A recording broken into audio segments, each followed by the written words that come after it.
Ad Astra Ab.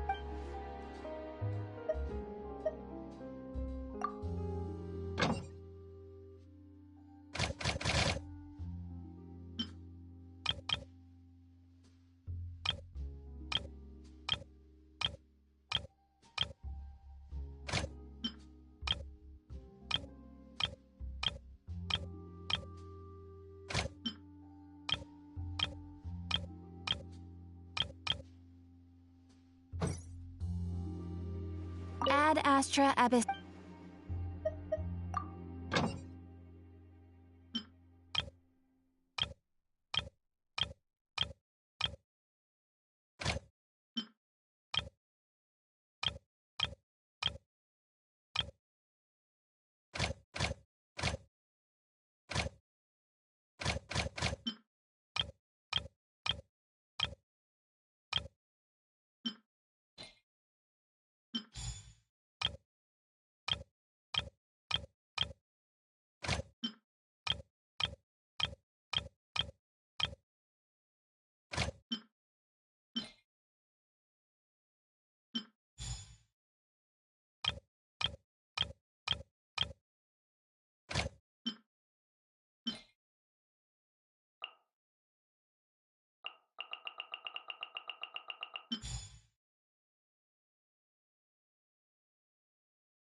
I need to get out more.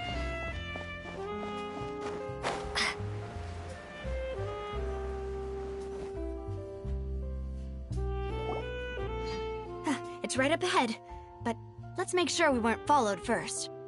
I've been keeping watch, demoiselle. I haven't spotted anyone suspicious thus far. Very good. But let's not let our guard down for now. I shall find rooms for our respected guests. Thank you, Malus. Now, let's continue, traveler.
is your base?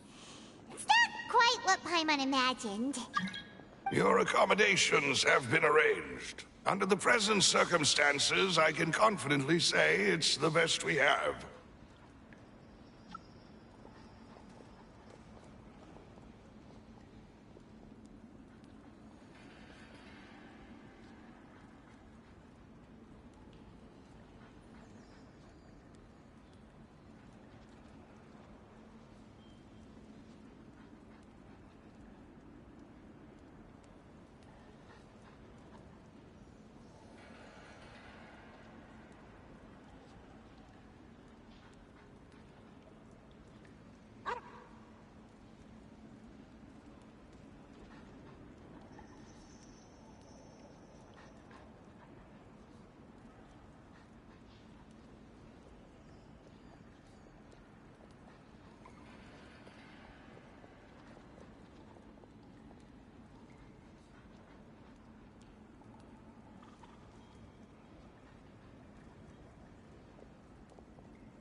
Well, our funds have been a little tight lately. After all, we don't allow illegal or unethical profiteering. In fact, our funds often come from citizenry who support us.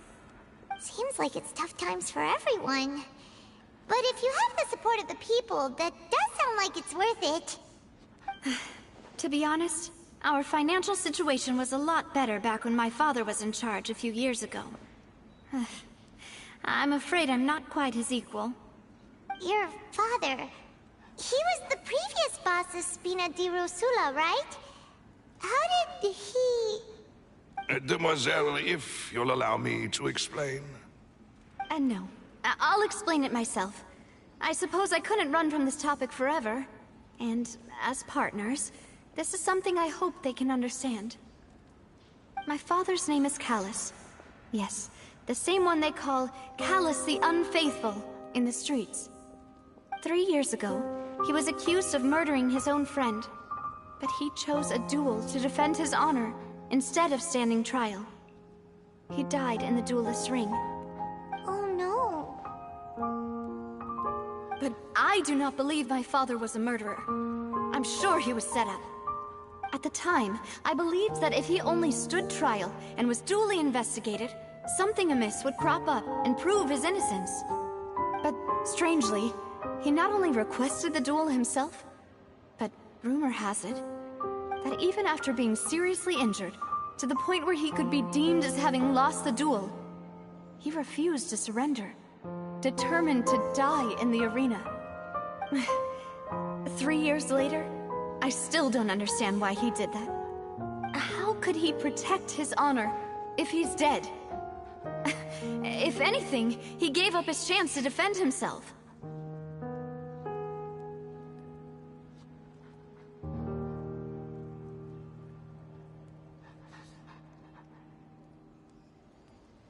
The closest piece of info I have is that my father had been investigating the serial disappearances case at the time of his death. Ah, so that's why you're so determined to get to the bottom of that case. That's right. I've also tried to investigate the murder my father was implicated in, but I haven't found a single new clue in my countless reviews of the investigation records. However, I believe that if the murder case is related to those behind the disappearances, they must know something. I must know what really happened. Was my father coerced? Framed?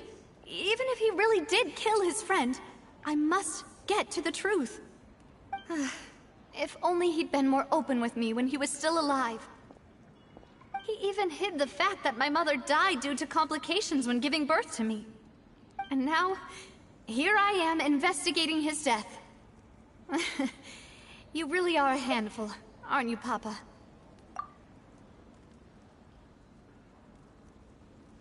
Demoiselle, please.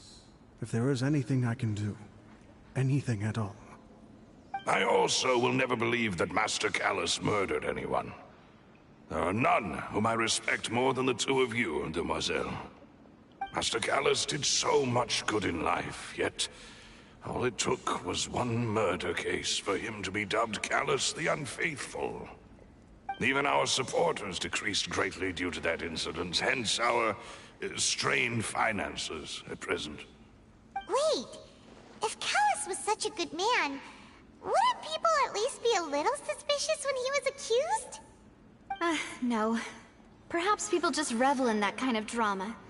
It's not something exclusive to people from Fontaine, really. Everyone's like that. People love watching the evil turn over a new leaf, but they also enjoy watching good people fall into an abyss from one slip-up just as much. But how could... never mind. If Callus was really falsely accused, we have to find the truth. He didn't deserve to have that happen to him. There is one other thing. Master Callus's opponent in the duel was Ms. Clorand. Oh, her? Well, then, isn't that as good as saying that she was the one who killed him? Yeah, that's not the sort of thing that you can just let go and move on from. Miss Clorand has always placed great emphasis on the honorable nature of the duel. If her opponent doesn't yield, she will not stop either. She knew Master Callus beforehand and greatly respected him, but seeing how he was resolute in the arena, there was only ever one choice she could have made. It's not that I don't understand her at all, but I just can't deal with this yet. Don't worry, Navia. Paimon knows how you feel. You don't have to force yourself to do that. Afterward, Miss Clorand told us that at the start of the duel, Master Callus requested that she ensure Demoiselle Navia's safety.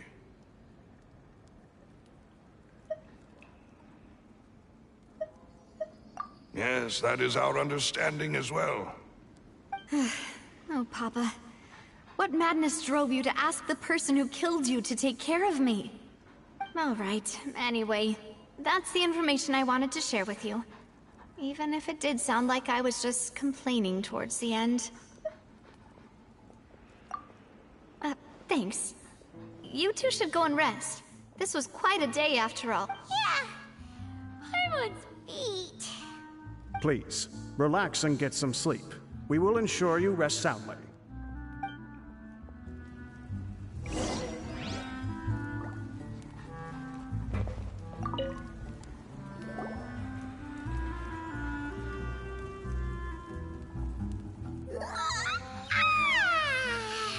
Paimon's, huh? Navia? Where did the other two go? I sent them back to Poisson. It's Spina de Rosula's place of origin, and where we have our headquarters. There's not much for them to do here at the moment. Paimon gets the feeling that you're just trying to get them off your back. But never mind that. When did you get back? Were you waiting here the whole time? No, I just returned after going out for a while. I did some investigating yesterday regarding the name Vacher. Wait, so you didn't sleep at all? How could I after having such critical new evidence appear? Guess Paimon wasn't speaking for everyone just now, huh? Unfortunately, this name seems to have been wiped from existence. It doesn't seem to have a match anywhere. I suspect that those behind this have already taken steps to hinder an investigation from this angle. But that does prove that this Vacher person is a key witness in the incident. Does that mean we're too late, though? No. There is one ray of hope. One place in Fontaine that they would find almost impossible to threaten, no matter how much they wanted to. And that is the archives kept by Chief Justice Neuvillette. A place where detailed files on all the cases in recent years are kept. If the Oceanette you met is one of the young women who went missing recently, we should be able to find some related information there.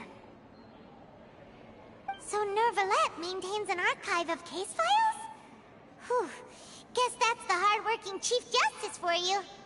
In that case, let's go talk to him, shall we? Aren't you coming along, Navia? Did you get to... No, it's nothing. Let's go see the Honorable Chief Justice.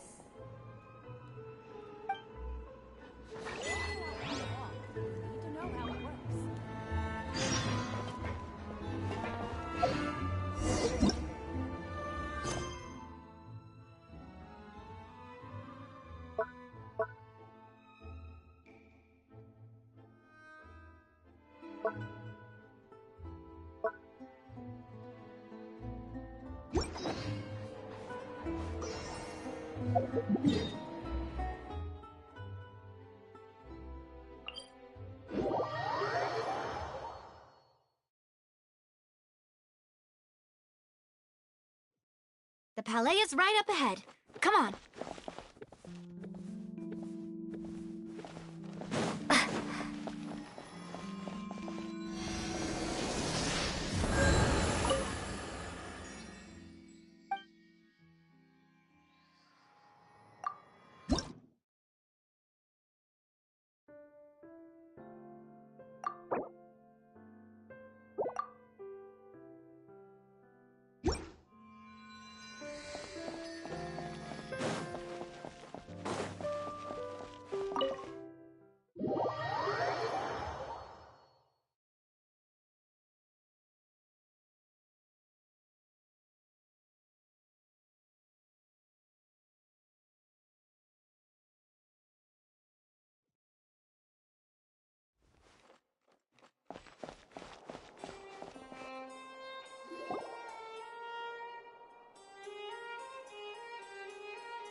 Please state your business here. The Chief Justice is presently occupied with official matters.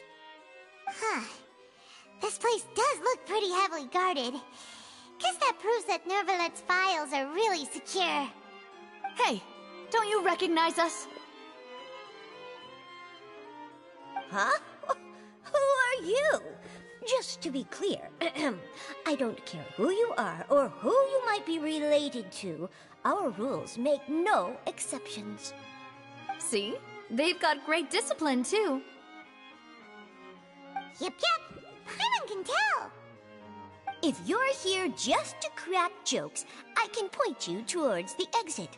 Unlike some, we're busy, so please leave if you don't have a reason to be here. No. What I meant to say is, shouldn't you remember us from a few days ago? We were at the trial of the great magician Linny. Oh, yes, I remember. I read about it in the Steambird. You must be Linny's attorneys. It's all coming back to me now. We're here today to report and archive some information on a follow-up case. Huh, is that even a thing? Of course. Don't worry. We're here on official business. You can trust us. All right then, I'll let you through. The Chief Justice is just inside. Thanks so much.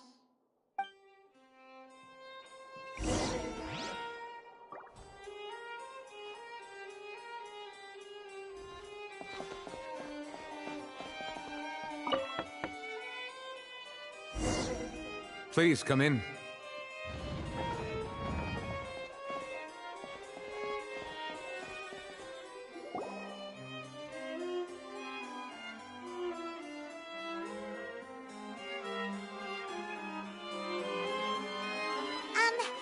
Sorry to barge in, Monsieur Nervalet.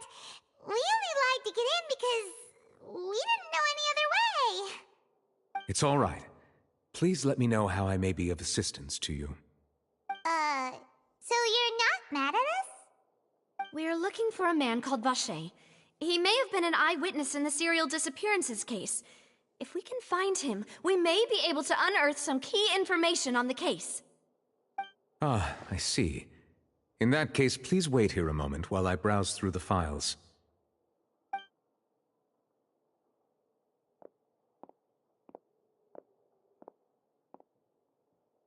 Who knew that Nervalet would be so easy to talk to?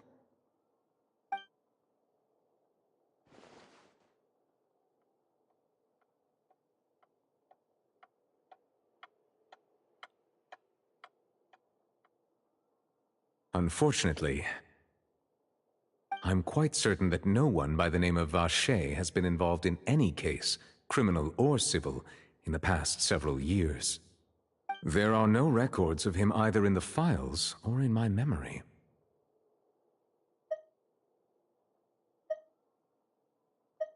Traveler, what if it was really just a dream? Is that so? All right then. Thank you so much, Monsieur Neuvillette. We'll take our leave now. Ahem.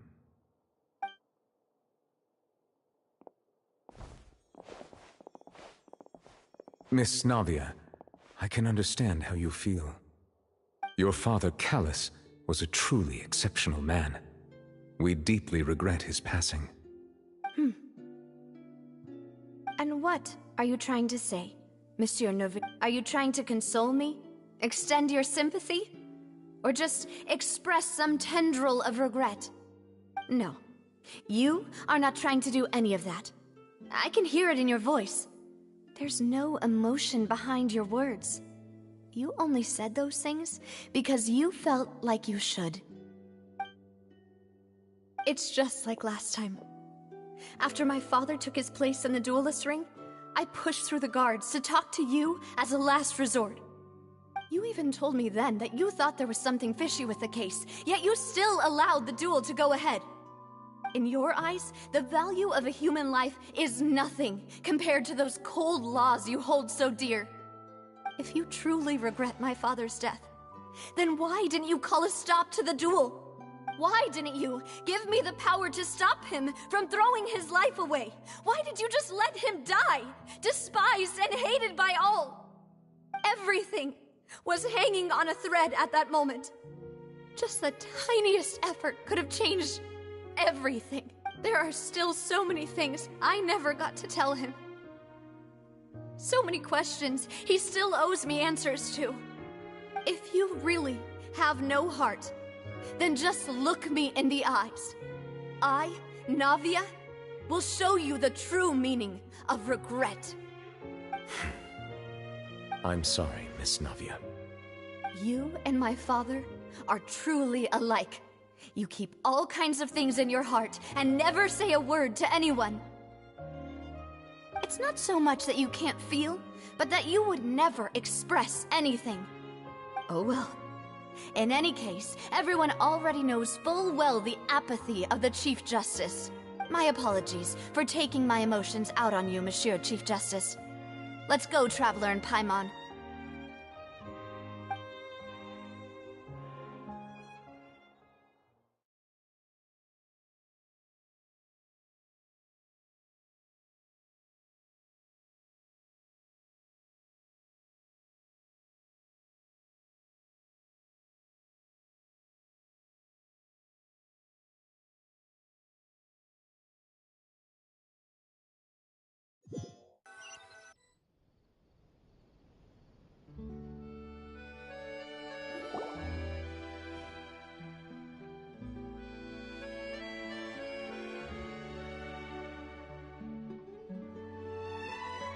Navia, are you okay?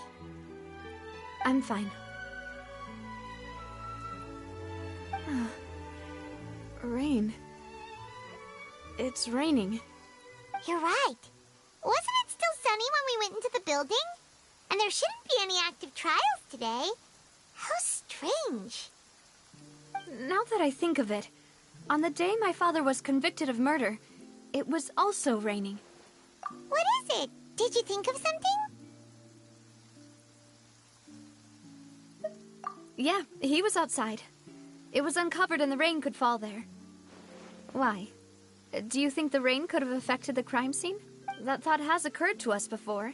We've even expanded the search area to try to account for that, but didn't find anything of value. Oh? Wait. You don't mean... So you're saying that the true murderer could have been turned into water? And then got washed away with the rain? Yeah. And if that's what had happened, then no one would have believed your dad, even if he explained what he saw to the authorities. I really think I found a true genius for a partner. You're completely right. How did I not connect the dots earlier? All right, let's go to Poisson. With this new lead in mind, we'll get to the bottom of my father's case for sure. Yeah, we're gonna make progress for sure this time. Do you want to go with me now? Or do you want to head over by yourself later?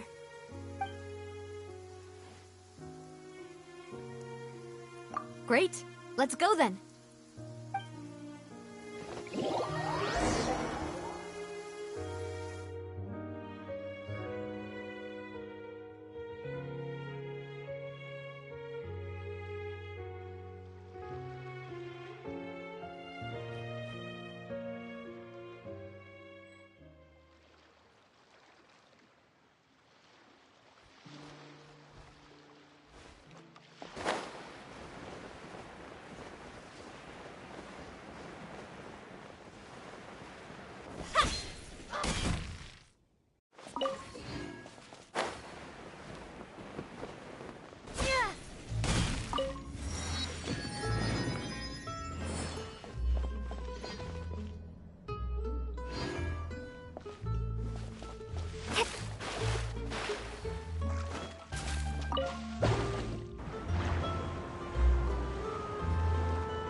There's no need to be so surprised. While it may look like a ship, it's actually Spina di Rosula's headquarters. My father was the one who asked for it to be built like this. Perhaps our taste in exterior design is the only thing we occasionally had in common. A gigantic and glamorous ship embodies discovery, opportunity, ambition, and conquest. It symbolizes Spina di Rosula's bright and limitless future. And Paimon thought you were bluffing when you said Spina di Rosula had a glorious past. Paimon was confused why a group with such a history would live in the sewers.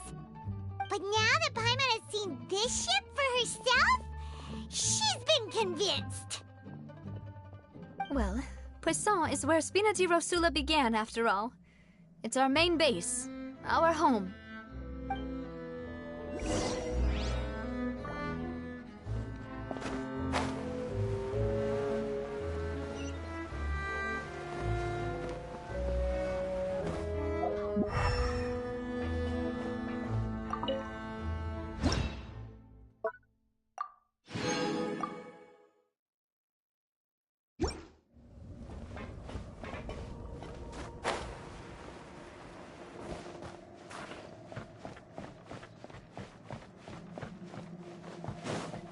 Intel is just like teachers. You gotta invest a lot before you can start.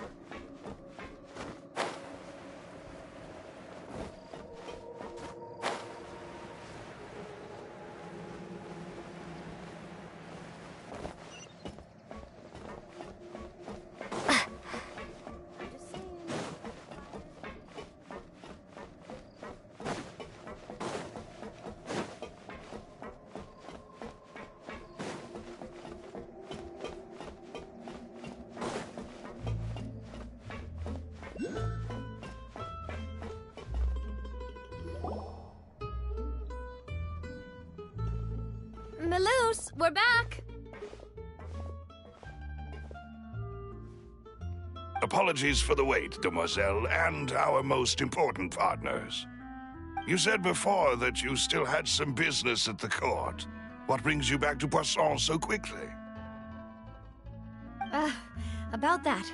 It's because my partner here reminded me of something really important. You see, what if my father's case had something to do with water from the primordial sea? You still remember, right, Melus? On that night, it was raining? Yes, the case was quite similar to that of Mr. Linney's. Both were what you'd call impossible murders. Could you tell us a bit more about what happened before? Yeah, of course. Many years ago, something called synth began to gain popularity in Poisson. At a glance, it was a kind of drink that could excite your mood and produce many pleasant hallucinations. Wait! Didn't that guard guy who turned into water also mention that the primordial water could be used to produce some kind of potion? Yes, he did. Considering what we know now, it's almost certain that synth is created using water from the primordial sea. If you drink synth for an extended amount of time, you'll suffer many side effects, such as losing the ability to focus or control your emotions. And if you were to stop drinking it completely, you'll experience flashes of paranoia and anxiety while lacking energy to do anything. It's an extremely dangerous substance. As he oversaw Poisson, my father was compelled to put a stop to synth abuse and called for a complete ban of it. Boss's uncompromising attitude incurred the synth vendor's wrath, but no matter how much they threatened or bribed him, he refused to yield. Not only that, Boss became determined to find the mastermind behind the synth operation and put an end to the problem once and for all. Yes, but the enemy was very cunning. So he could never get anything out of the dealers, all of whom only sold the stuff and weren't privy to the rest of the operation. Recognizing that, my father decided to contact the dealers in secret and cultivate personal relationships with them. Finally, he was able to convince someone to become his informant. The man's name was Jacques. He felt greatly ashamed about his work after seeing many families destroyed by synth abuse. That night, my father hosted a banquet at his countryside estate. He planned to meet up and exchange information with Jacques over some food. But then, we heard 2 gunshots from the courtyard. We raced to the scene and found my father, still holding a gun, and Jacques, who was already dead on the ground. Huh? How did that happen? Aren't they on the same side? Sounds just like Lenny's case, doesn't it? In both cases, the culprit seemed obvious, but neither appeared to have any motive at all.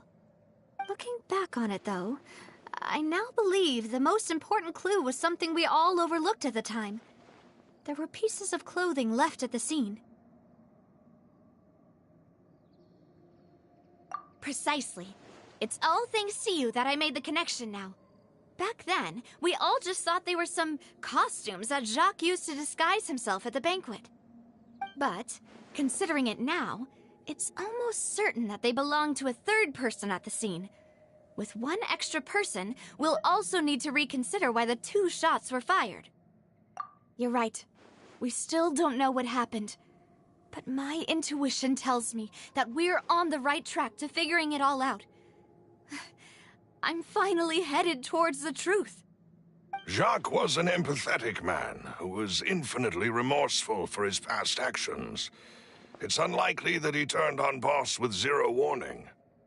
I think this third person is probably the key to the full truth. On that note, however, even though this will not please you, demoiselle, as your and your father's butler, I must still offer a word of warning. Our opponent is insidious and cruel. They are extremely difficult to deal with, and Boss has already lost his life trying to bring them to justice. Even though Spina de Rosula has lost most of its former glory, Poisson has welcomed a new time of peace, and we have been allowed to live out our lives. There is no need to follow your father's path. It would be both wise and in line with Boss's wishes to step back and give up on the case. If that's indeed what he wished for, then he should have told me that himself. Was I not the closest person to him? And yet, I was the one most kept in the dark. What was the point of him dying without sharing any of the secrets he knew? Did he manage to protect anything in the end? Synth is still here. Callus the Unfaithful is still his epithet. And Spina di Rosula is barely getting by. Nothing has changed. Did he think I'd just accept his meaningless death and live out my life just as meaninglessly? I've never accepted that, ever. Not since that day, and certainly not now. I want to find out the real answer for everyone's sake. For the missing girls, for the victims, and for myself. Navia. This is indeed the best moment to act. Your partner appears to be quite reliable, and more importantly, demoiselle, I think you're also ready to take this on. So you do know something else, Malus? Yes, I do. In fact, even before that banquet, Boss already knew of the connection between Synth and the serial disappearances case. But what drove all the tensions to the boiling point was the revelation that you, demoiselle, had been selected as the next target to disappear. What? Boss also didn't tell you that he had been diagnosed with a rare illness. The doctors told him that he had no more than 5 years left to live. And the serial disappearances case caused him great anxiety. 5 years was nowhere near enough time to resolve this long-standing conflict. But once he passed away, all the danger would pass on to you. Knowing all of this, he decided to use one final intimidation tactic before his death. He claimed to have already gotten his hands on some key incriminating evidence for the other side, and even told some members of Spina di Rosula about the details. But as long as you remained safe, he would not share the evidence with the public. If something were to happen to you, then he and all those he told would immediately expose all they knew about Synth and the disappeared victims. Right, so nobody would be able to get off scot-free. As we've seen, Boss's tactic has worked.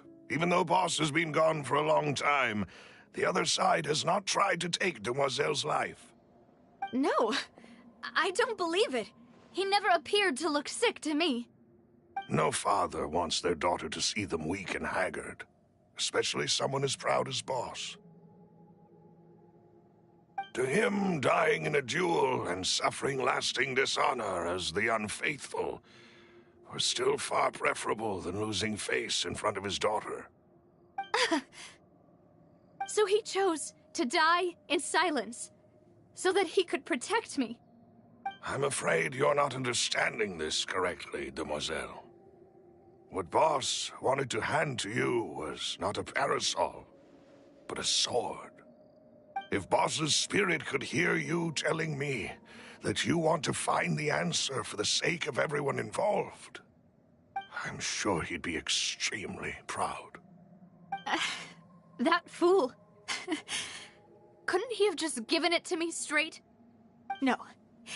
He might have set up everything precisely because he never thought I'd be able to understand him. Is that the amount of confidence he had in me? And what if I was never able to make it to where I am now? Yeah. I suppose that's true. With the way he'd set things up, if I had wanted, I could have just lived out my life without a care in the world.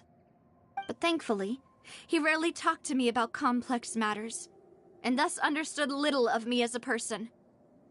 In this case, he really didn't need to give me an easy way out. Malus, what was the key evidence that he shared with you? It's the location where Synth is produced. Essentially, it's the enemy's headquarters. When he was threatening the enemy, Boss didn't share the specifics of the incriminating evidence he found. But if you want to use it against the enemy, you'll still have to take several things into consideration. Why? If we know where the place is, can't we just go storming in?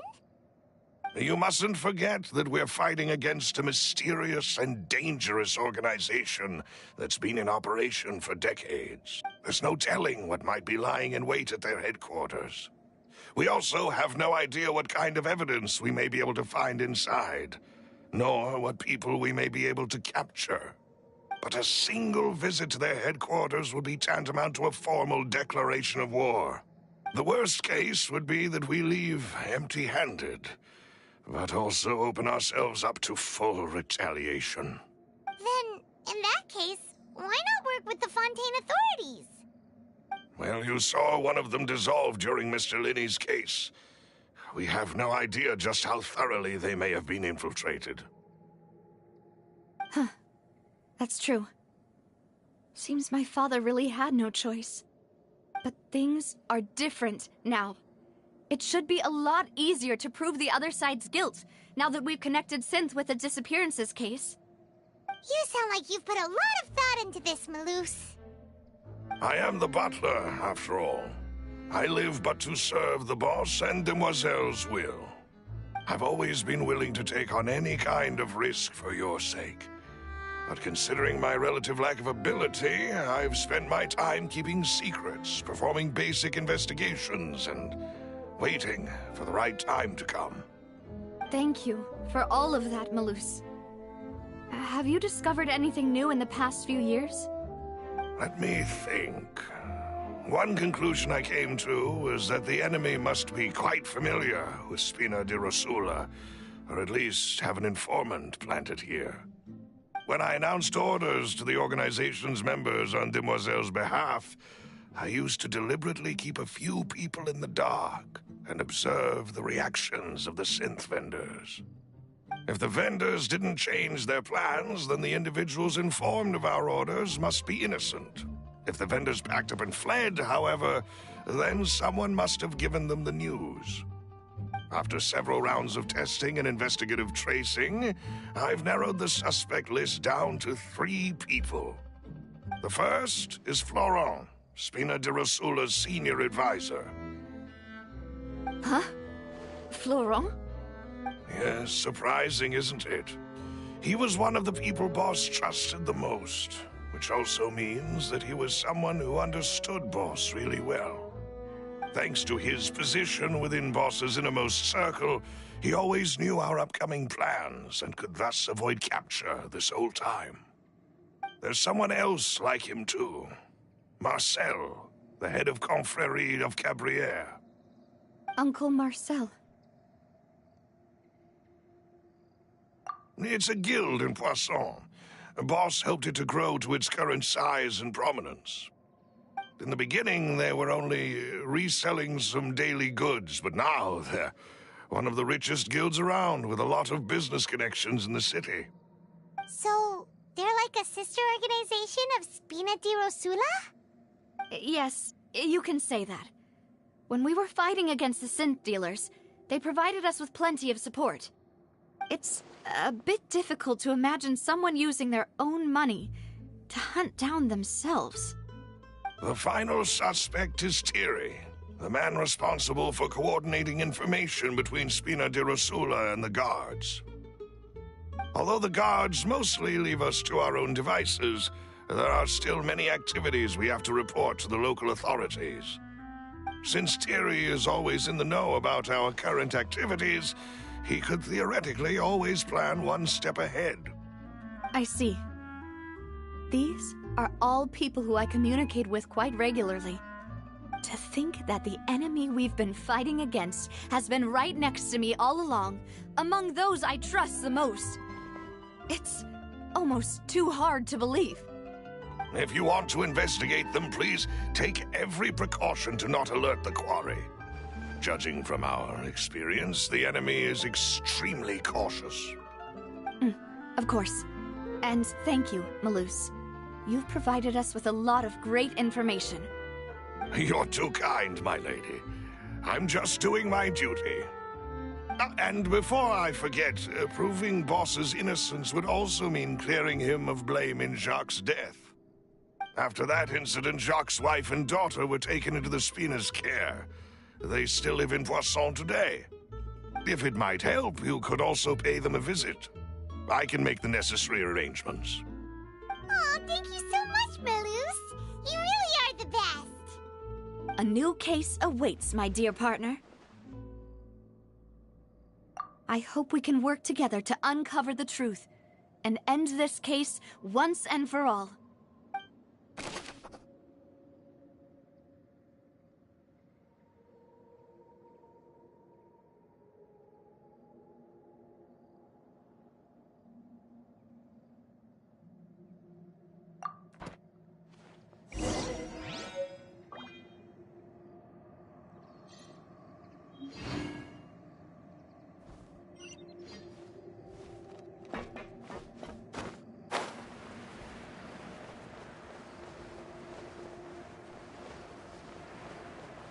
Yep. They might have it good for a while, but it ain't.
It is settled, then.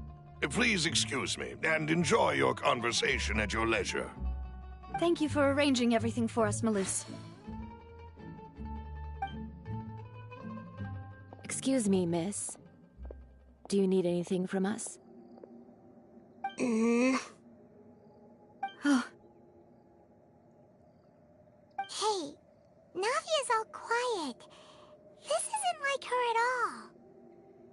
I'm sorry that I only came to visit after all this time.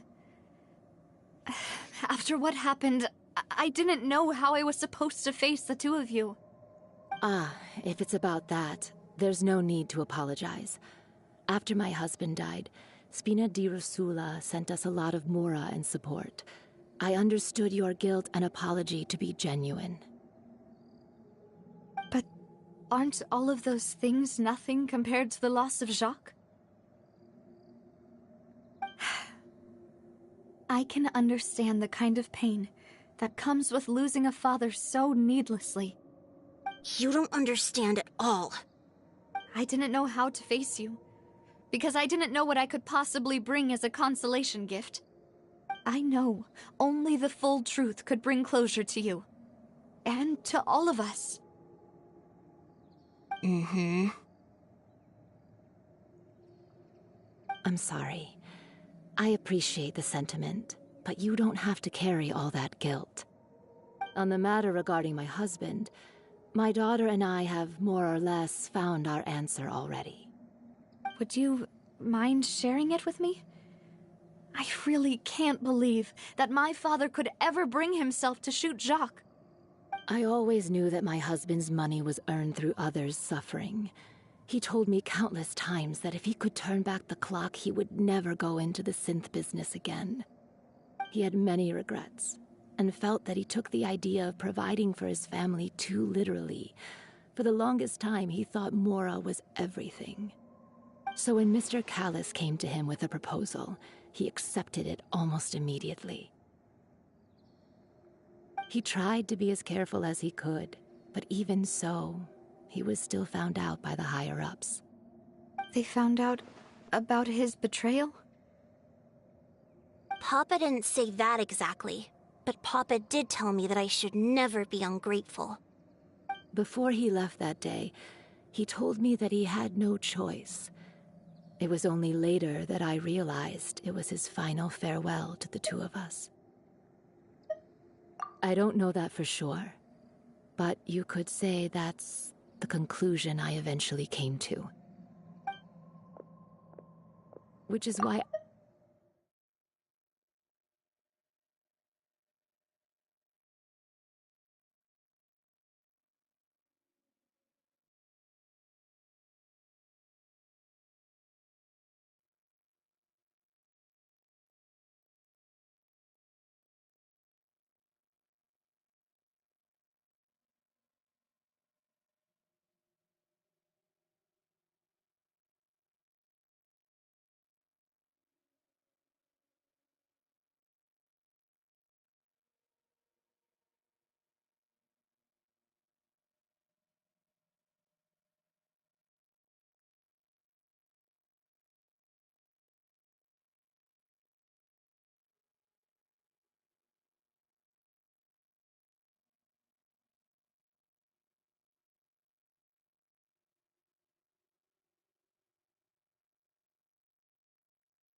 even if he fired the shot that killed my husband, it was likely in self-defense.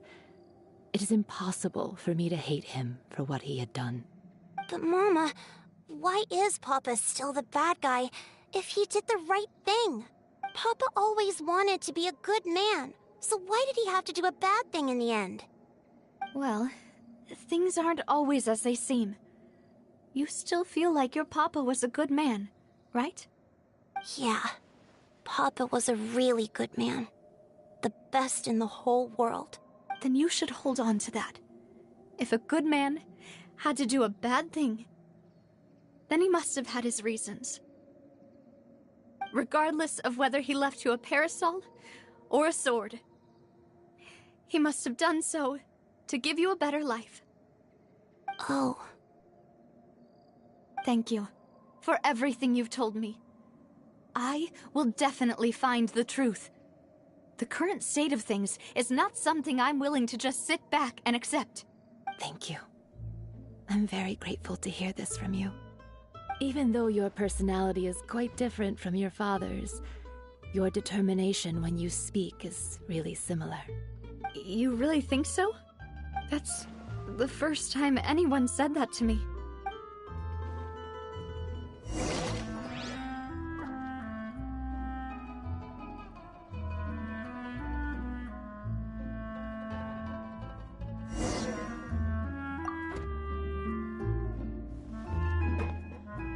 Are you okay, Navia?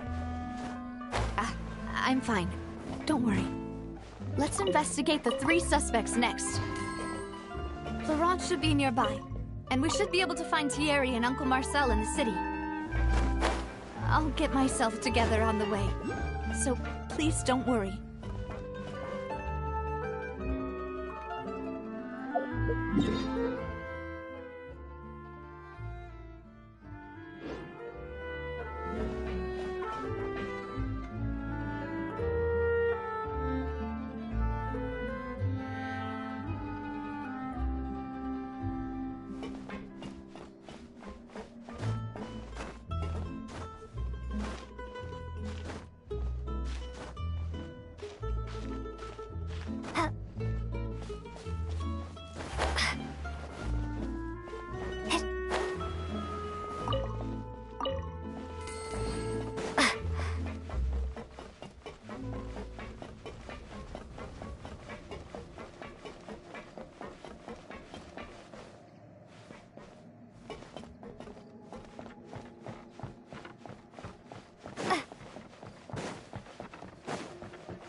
Greetings, boss.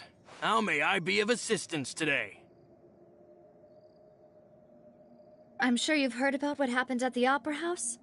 Someone got turned into water right in front of us. Yeah, I've heard.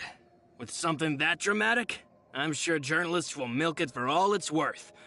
And it'll be all the talk for the next several weeks. It also reminded me, on the day that the incident happened with my father, it was raining outside, and we found some clothes left at the scene. After my partner here put the dots together for me, I feel like we should try to reopen his case. Can you do me a favor and try to recall what happened that night? Let me think. Mr. Callis was feeling pretty upbeat that day. So he was drinking and bantering away with us at the table. After that, he told us that he wanted to go get some fresh air. So we let him go without thinking much of it. Who knew that we would hear 2 gunshots ring out right after? My first reaction was that Mr. Callis's life was in danger. So I grabbed my holster and made a mad dash toward the scene. But when I got there, it was already too late. Mr. Callis was standing over a dead body with a gun in his hands. All we could do was look back and forth at each other, not knowing what to say. So you also remember 2 gunshots then? Indeed. The guard said that the first shot didn't hit anyone, while the second killed Jacques. But I've never really bought that explanation. Reason being, Mr. Callis had left his gun on the table. I even made sure to confirm that before running to the scene. But according to the guards, that doesn't mean he couldn't have had other guns on his person. About the clothes left at the scene that you mentioned, do you think there was a third person there who was turned into water? At least from our perspective, my father had no reason to kill. So he would also have no reason to bring an extra gun with him. The gun he was holding probably belonged to Jacques, or a third person on the scene. Yeah, that makes a lot of sense. So you're saying Mr. Callis ended up with the gun because he seized it from one of the other guys? But hold on. If that's what had happened, then why didn't he share the truth with any of us? He didn't even want to face the Oratrice machine, and chose instead to prove his honor in a duel. Did he lose all faith in the courts after seeing someone dissolve right in front of his eyes? About that, Malus told me a thing or two. So, I think I can understand why he committed to the duel. I'll tell you everything, once the whole truth has been revealed. I understand. Then, I'll leave Mr. Callus's honor in your hands, boss. And if I may just say one more thing. The whole Callus the Unfaithful epithet has been a thorn in my side since the day it was invented. Many people have laughed at me for still calling him Mr. Callus, even after so many years have passed. But it was Mr. Callus's trust that allowed me to rise through the ranks of Spina di Rosula and live the life I lead today, no matter what others might say. He'll always be the man I respect the most, and he'll always be my boss. Don't worry. I will definitely find the truth. You and all our other comrades at the Spina deserve to know the truth as well.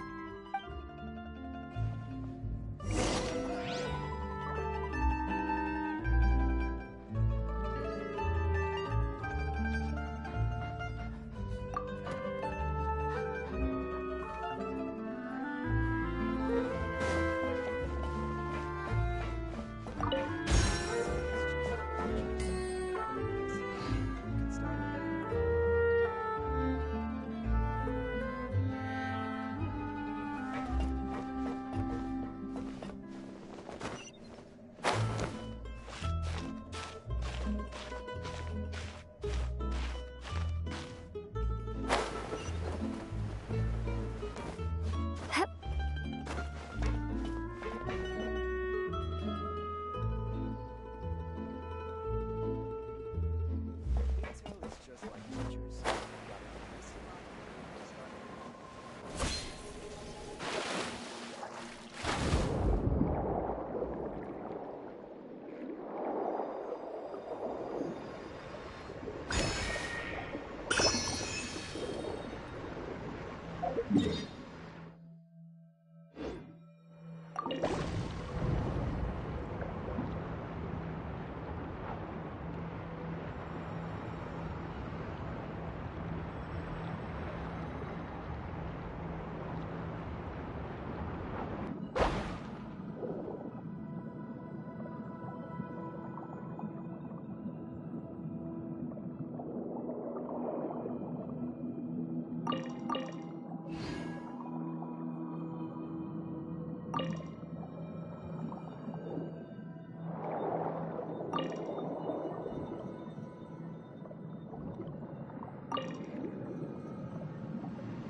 Welcome to Ballet Mermonia.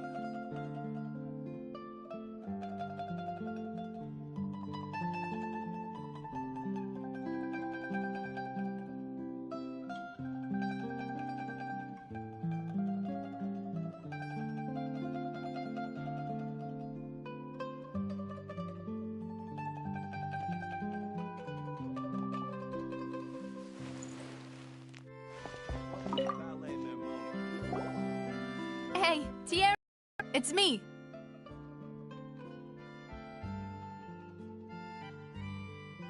Oh, now, what brings you here, Miss Navia? I've heard that you made quite the name for yourself at the Opera House. Oh, so you've got news of that already. Oh, okay. Hey, I'm also a member of the Guards, you know. The way you make it sound, people would think I was sent off to Poisson because I had done something wrong. Are you sure there isn't a little bit of truth in that? Under normal circumstances, shouldn't you have been called back to the city already? I mean, where I work is really up to me. Let's just say I enjoy the ambiance of Poisson. Callus did a fantastic job running the town, building Spina di Rosula from the ground up and clearing many obstructions in my way. It would be next to impossible for me to find a similarly easy but high-paying job in the city. Anyway, enough chit-chat. Are these two friends of yours? You, here for some formal business? Yes. These two are my partners. What happened at the Opera House made us realize that Linny's case and my father's may be related. We're trying to reinvestigate the details of my father's old case. Ah, I get it. You think there might be more to the case now that we know people can be dissolved into water, right? I was also flabbergasted when I first heard of it. If you want to go through the original files from your father's case, I can help you look for them. That'd be much appreciated. Thank you. Actually, I have another question. Do you have the authority to dispatch Gardamex? Of course. Without them, I couldn't possibly handle Poisson on my own. Why do you ask? We definitely can't use them to forcefully get more evidence for your father's case.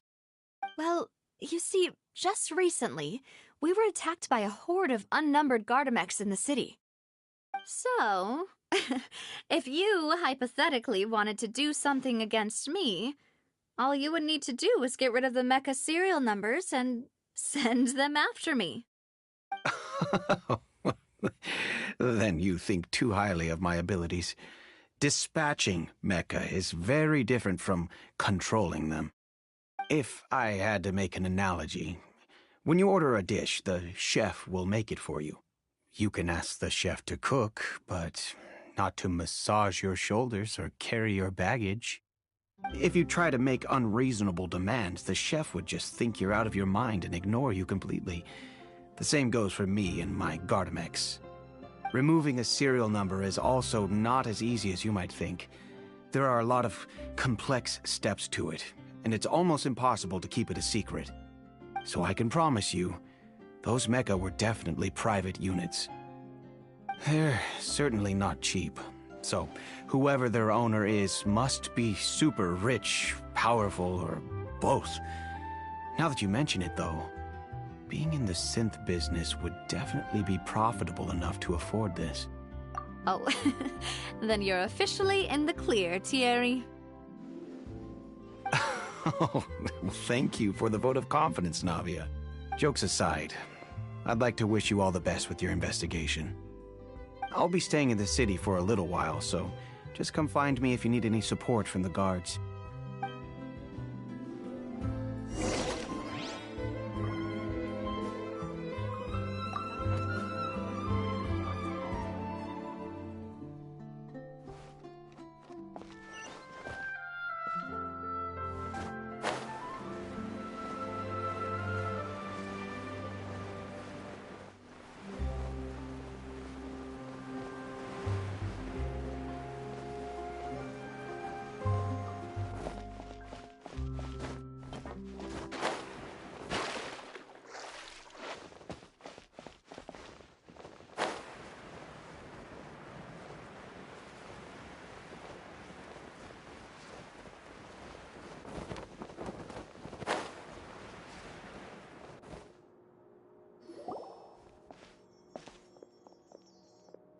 Hello. How may I help you?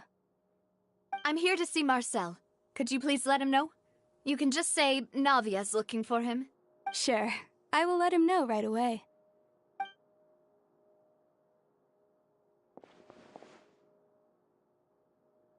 Navia, hello. Sorry to keep you waiting. I'm not as young as I used to be, so my legs are giving out a bit. Oh, it's all right, Uncle Marcel. There's no need to stress. I just wanted to talk to you briefly about what happened in the Opera House. I'm sure you saw everything too, right? Yes, I've never seen anything so strange. You were at the Opera House too? That's right. I went there with Navia to see the magic show. Who knew it would turn into a whole murder mystery? I also witnessed your marvelous sleuthing work. Quite impressive. To beat the Hydro Archon at her own game on her own turf, I can already imagine everyone in Fontaine discussing your exploits over a few glasses of wine. Oh, Paimon doesn't want to become the talk of drunkards. Apologies. It's just how Fontaine is as a nation. Everyone loves drama and theatrics. Uncle Marcel, you've also noticed that other thing, right? The fact that humans can dissolve in water? Yes, I was reminded of your father's case right away. Is that what you're investigating now? Exactly. I still don't have much solid proof, but I can sense that the other side has already begun to act. Oh, and what makes you say that? We were attacked on Araneus by some unnumbered Gardamex. And there was also an attempt to get me to drink water from the primordial sea. If not for the vigilance of my partner, I probably wouldn't even be here talking to you right now. Oh, you're giving us too much credit. Wasn't it you who protected us? Alas, it seems things are heating up again. The peace that Callus sought so dearly will soon become a thing of the past. But rest assured, Navia, Poisson will always remain a safe haven for you. If you're scared, you can always return there. If anyone dares to lay their hands on you there, the Confrérie of Cabrières will use its funds to the last Mora to bring them to justice. Thank you, Uncle Marcel. But I don't intend to go into hiding. I'm going to strike while the iron's hot. Do you have any new thoughts on my father's case? About that. Sorry, my age is catching up with me, so it'll take me a while to recall my memory. The Confrérie was responsible for that banquet, so I was out and about the whole time making sure things were running smoothly. I didn't even have the time to drink with the guests. Then I heard the sound of a gunshot, and the rest was history. Oh, it's okay. No need to push yourself. We'll ask around some more, see if there are any valuable clues elsewhere. Sounds good. Just let me know if you ever need Mora. All my wealth comes from Callus's patronage and support. I'll spend however much it takes to clear his name.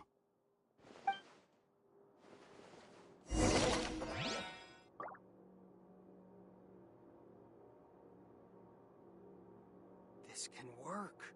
I'll just treat them as new samples.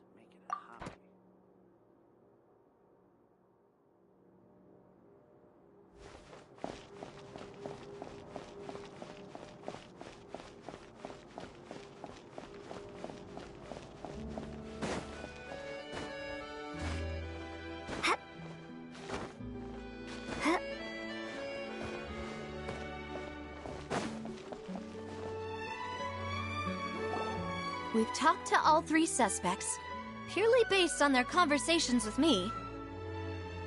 None of them sounded particularly suspicious. I suppose that's to be expected, though. If a single conversation's all that's needed to find them out, then my father wouldn't have needed to investigate the case for so many years. Anyway, even though we didn't make a breakthrough, let's still compile what we were able to find. But where should we start? Ah, you're right! Flora mentioned that Callus probably only ended up with the gun because of circumstance. According to Jacques' family members, he already told them that he had been discovered, and that he had no choice before he left home that day. If I had to guess, he probably received an order from the synth boss to kill my father. Had he refused, he and his family's lives would have been forfeit. So, Jacques fired the first shot?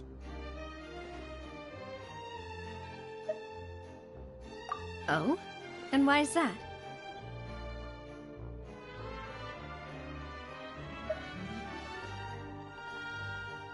Ooh, that's a good point. Jacques probably already knew that he was just being used as a tool for murder. And once he had completed his mission, he'd be of no more use to his boss. Huh. So, what would make more sense from his perspective would be to turn his back on the Order and seek protection from my father. Makes sense. But without evidence, that's still just a theory. Besides Jacques, the attack from the Gardamex has been bothering me quite a bit as well. It's obvious that our enemy has become more antsy after the secret of the primordial seawater was revealed. Do you think he knew, even then, that we'd follow this lead to the end? Given everything that's happened since, it's quite possible. But who among the 3 suspects would have the ability to control privately owned Gardamex?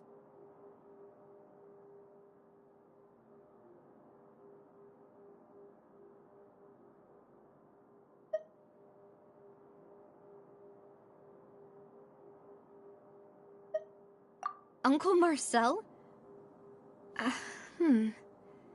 My father did really trust him. And they worked together on a large number of projects. Maybe that's how he got to know Jacques. And with funds from the Confrérie, he could also afford a large number of Gardamex. It's still really hard for me to imagine, though. After all, Uncle Marcel has been around since I was just a child. Also, wouldn't this mean he has been spending a whole lot of mora and energy to fight his own synth business?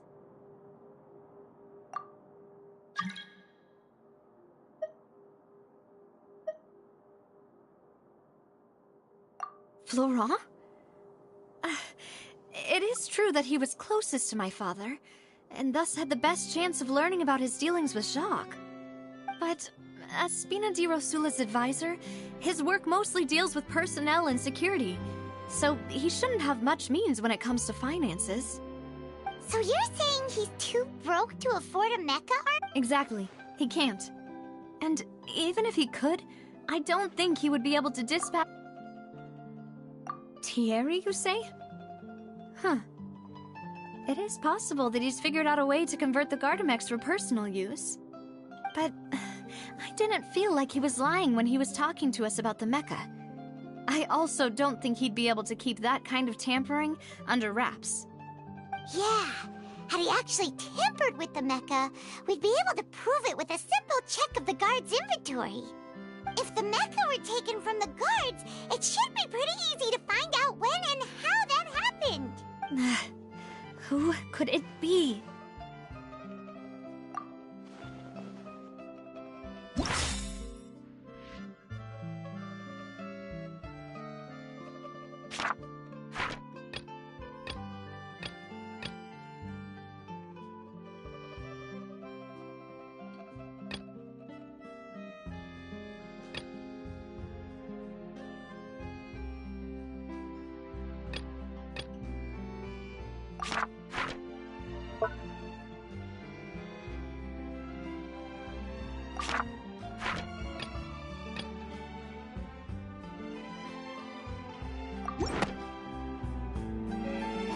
You know, if you think everything through, Uncle Marcel is indeed the most suspicious of them all. Could we be missing other suspects? Malus didn't know about the people turning into water thing when he narrowed it down to these 3, did he? Malus has always been very reliable, and his judgment of others' trustworthiness has been fair and well considered. When he laid out his case for the 3, the rationale he gave me made a lot of sense as well. The suspect is knowledgeable about the Spina's internal affairs, has the means to dispatch Mecha to assassinate us, and possesses significant intellect and foresight. Even if I don't want to believe it, I'm starting to see how things could all tie back to Uncle Marcel. Well, we still have another trump card on top of all the theorizing and speculating. Yes, Malus did say that charging straight in there would be extremely risky, but we don't have any other options right now. We need far more solid proof before we can hope to go charging in on our enemy. Navia, here you are. Oh, I've been looking for you. Huh? Aren't you the guy from the guards? Did something happen? Yeah. News came from Irenaeus just after you left. We've got another trial on our hands. Wasn't that place built specifically for holding trials? What's so newsworthy about this one? I know. But they said the person they're putting on trial is a Fatui harbinger called Tartaglia. What? Is that someone you know? Yeah, we know him. Maybe even a little too well. Well, he's been accused of being the true culprit behind the serial disappearances case. It's absurd, don't you think? Wait, how? None of our investigations have had anything to do with him. That's what I thought was strange about it, so I came to tell you the news right away. If the charge against him stands, then it'll be next to impossible to get the guards to support any of our planned investigations. Right, because they'll think they've already found the culprit. Yeah, and it'll be a lot harder then to clear Mr. Callus's name. I understand. Well, partner, what do you think we should do? We still haven't found any conclusive evidence. Huh? Split up? What do you mean?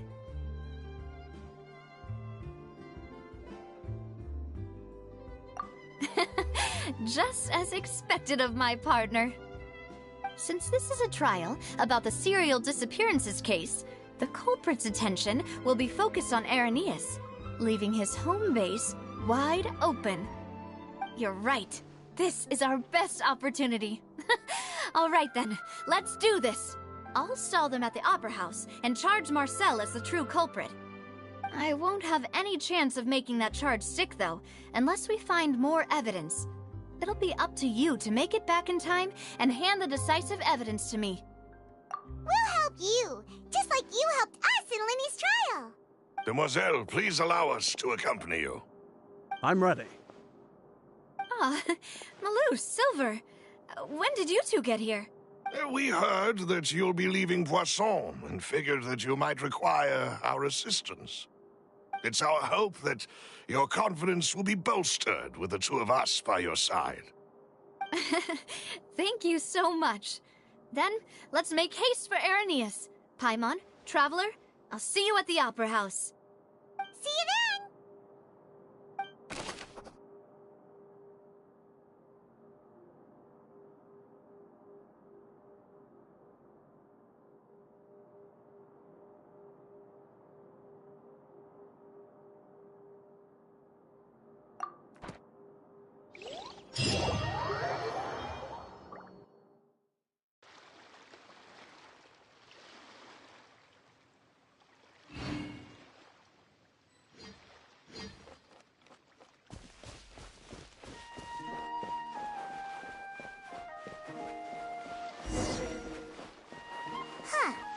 According to Malusa's info, the synth production base is underwater.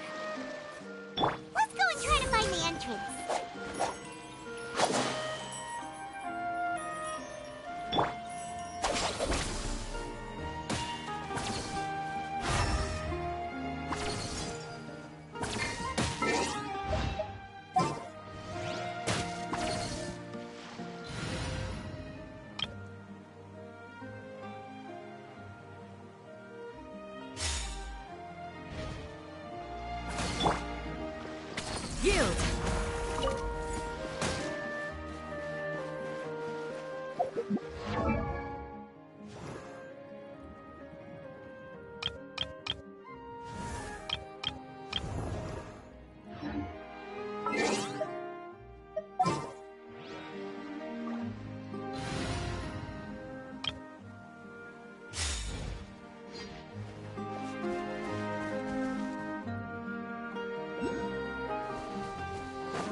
So this is the entrance that leads to the synth production base.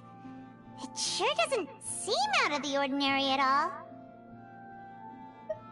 Ah, you're right. An important place like this is bound to have a ton of protective measures and mechanisms. Navia's probably arguing up a storm right now to stall for us.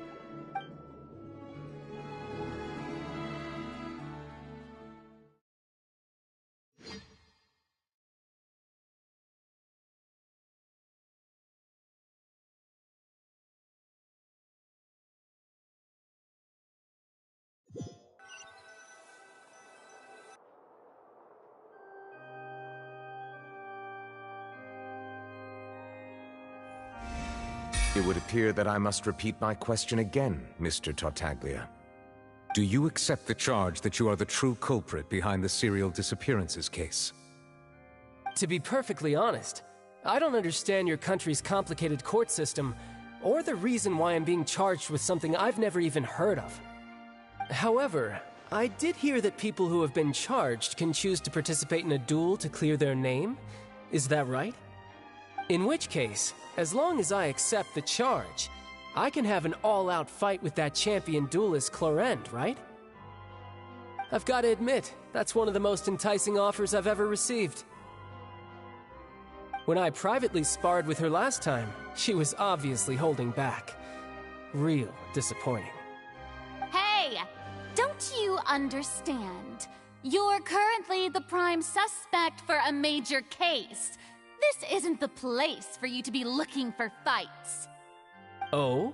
Sounds like the Hydro Archon wants to lecture me on the ways of the Opera House. Then why don't you duel me too? I'm the kind of student that learns best in the heat of battle. No. That's not what I meant. Alas, it would appear that communication with the defendant is going poorly, and we have made very little progress. In that case, let me explain everything from the very beginning again. The goal of this trial is to determine the culprit behind the serial disappearances case.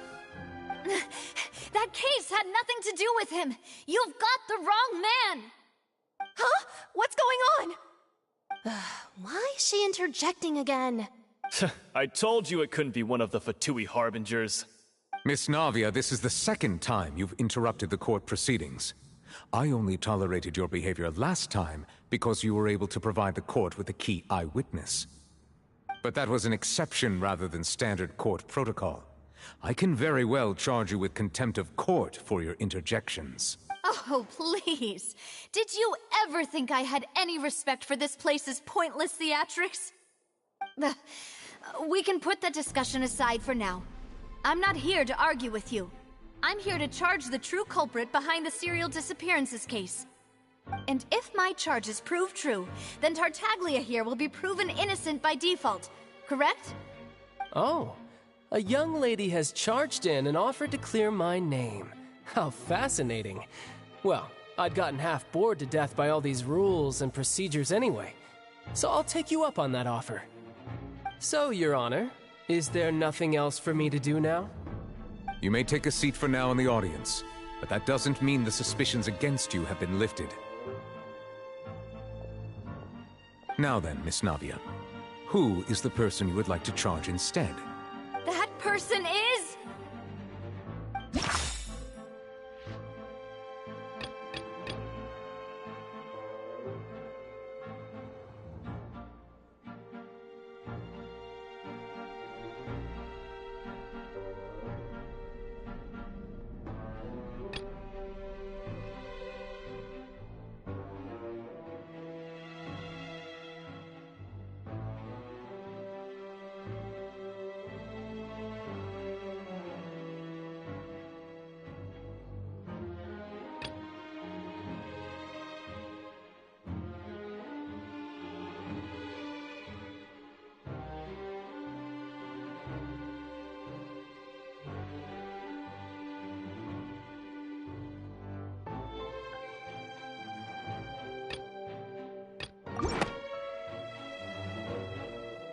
Marcel, the head of Confrérie of Cabrières! Huh? What confrérie? Never heard of them in my life. I've heard of them, but weren't they Spina di Rosula's sister organization? Oh, is this going to be a friends to enemies type situation? Please let me remind you, Miss Navia, that charging someone is an incredibly serious matter. Committing to the charge also means taking on the legal responsibilities associated with it. And if the charge fails, depending on the circumstances, you may also be charged with the crime of making a false accusation. Knowing this, do you still wish to charge this man? Yes, I do. In that case, I declare the charge to be valid. Miss Navia and attorneys, please take your places on the court. Members of the guards, please contact Mr. Marcel right away so that he may stand trial.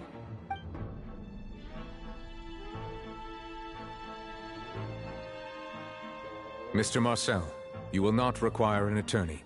Is that correct? Apologies. It all just happened so quickly. I still haven't figured out what's going on. I think an attorney won't be necessary. This is probably just a misunderstanding between me and Navia. Very well. In that case, since both sides have now arrived, Miss Navia, please present your charges. I would like to take everyone back to 3 years ago, to the case of Callus the Unfaithful. Only through elucidating what really happened in that case can we connect all the dots for the serial disappearances case. Navia, do you really think that I was the one who killed your father? Come on, why would I do that? Callus was my benefactor, and remember both you and I only ran to the scene when we heard the sound of a gun. If that's enough to make me a suspect, wouldn't that make everyone at that banquet a suspect as well? I think there's no point in getting into the specifics right now. The audience doesn't even have the big picture yet. Even I'm struggling to remember some details of that case. Exactly correct, Your Honor. I must refresh everyone's memory about that case before I can explain my charge and reasoning. I see. In which case, I will recount the findings about that case as originally recorded by Maison Gardiennage.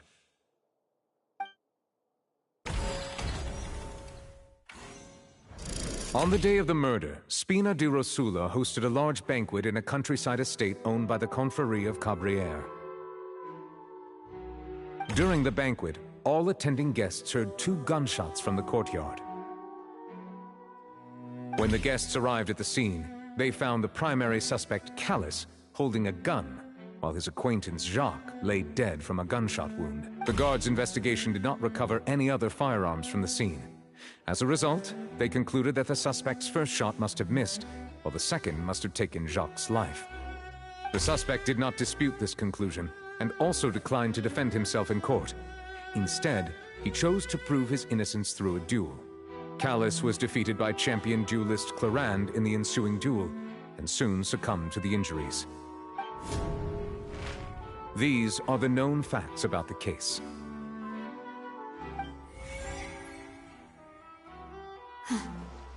The one with the motive to kill was Jacques, not my father. And even so, Jacques still had no reason to pull the trigger. In truth, the third person shot Jacques first, and was shot in turn by my father when my father seized the gun from him.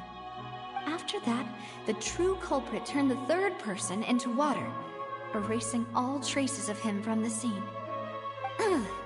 Thank you for the summary, Your Honor. Of course, the guard's conclusion appeared quite sensible to us at the time. However, we should revisit the case now that we've gained new information about the abilities of water from the primordial sea.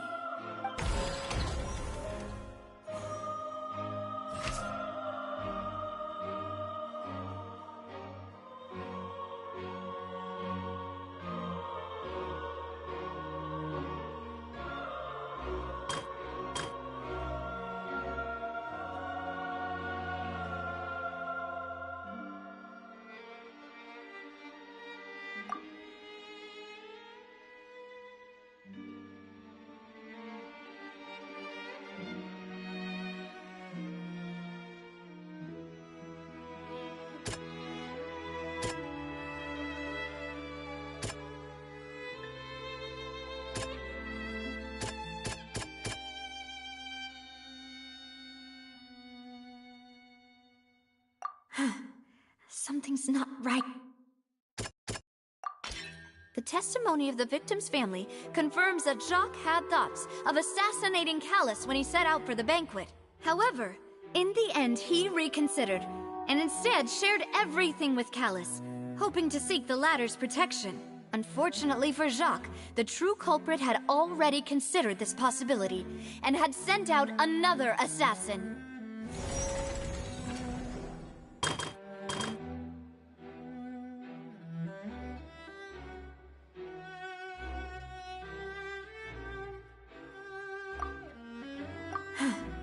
Something...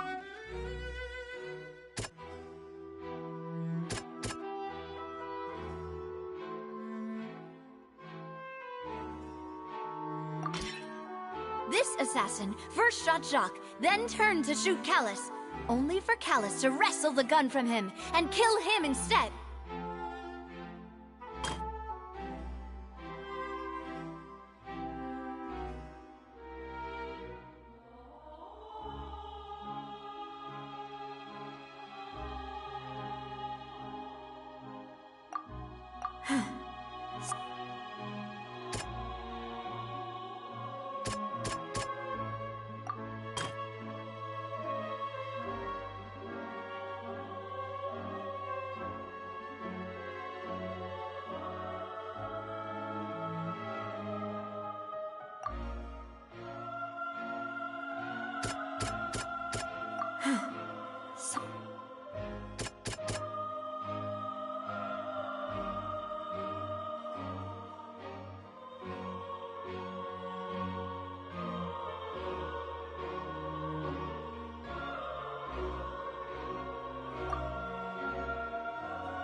A pile of clothing was found at the scene.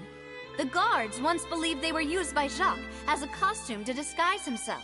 But now, it is clear that the clothes were proof that there was a third person at the scene, and that they were turned into water after committing the murder. Since it was raining that day, the culprit was confident that they could use the rain to wash away all traces of their dissolved accomplice.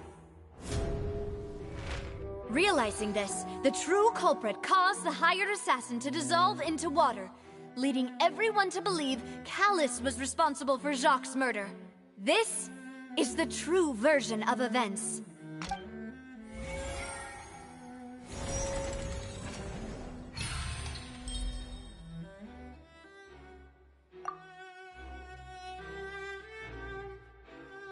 Ah, so that's what happened. Wait, you're telling me something as dangerous as water from the primordial sea has been used for all these years? What a great theory. It also explains Callus's and Jacques' respective motives. I guess they didn't shoot each other after all. Mr. Marcel, you are the one being charged with the crime. You should provide a rebuttal if you wish to prove your innocence. Ah, but I think I agree with everything Navia just said. In fact, there was nothing in her speech that directly implicated me. Then, may I ask some questions? In my opinion, we primarily need to determine two things. One, do you have the evidence to back up your claims? I'm afraid not. At least not at this very moment. Boo! If you don't have any evidence, you should just go home! I may not have the evidence with me, but I know where I could go to collect it.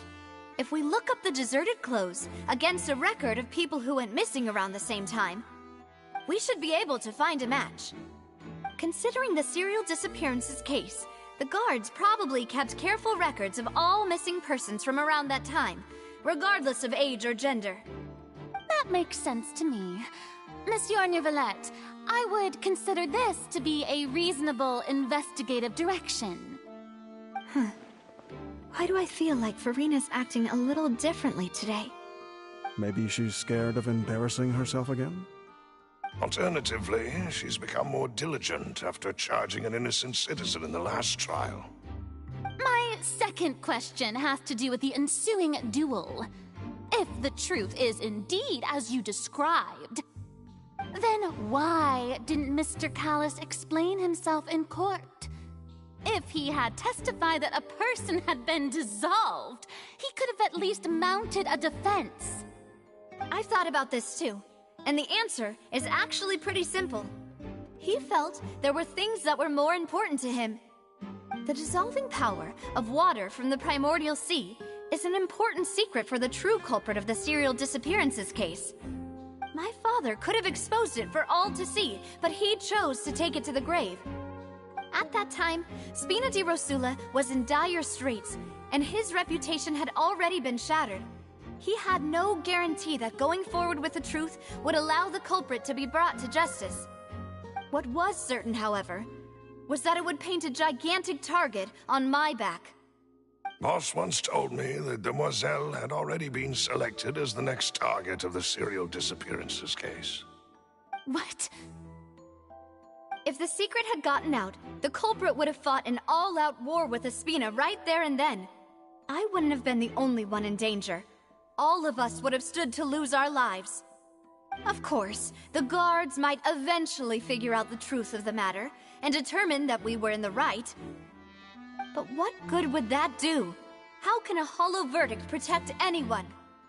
Had this opera house ever given my father any kind of confidence in its brand of justice, Spina di Rosula would have had no reason to exist. But by staying silent, we retain the ability to deter our opponents and continue the stalemate.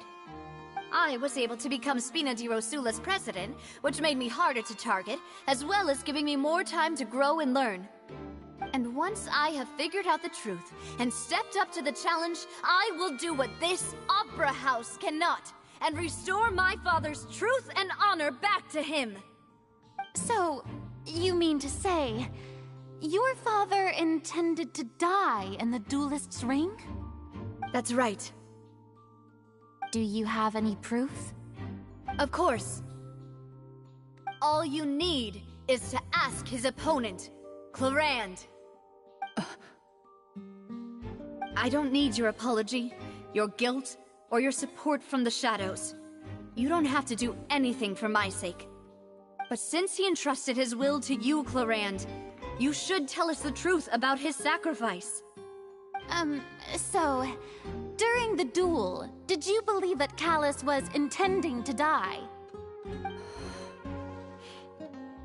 Yes, I did. As a champion duelist, I've fought many battles and taken a countless number of dishonored lives. In my line of work, I've seen all kinds of people give their all for the faintest hope to continue living. Some were determined, others passionate, and some even manic and twisted. Just one look and I can tell if a duelist is hoping to live or if they're looking to die. I hereby swear on my name and honor as a champion duelist that Mr. Callus never intended to leave the ring alive. Since that's your testimony, I have no more questions. It appears there really are good grounds to reopen this case. I concur. However, Miss Navia, you still have not explained the link between your father's case and the serial disappearances case. Right? What she said was fascinating, but kind of beside the point. Wait, weren't they just talking about the serial disappearances case?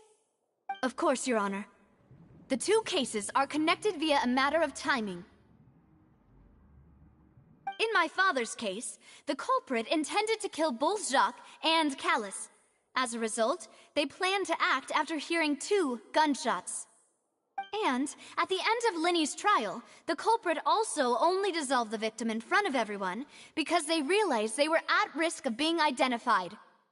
The culprit could only time their actions so precisely if they were already at the scene. Coincidentally, Marcel attended both the banquet and the trial.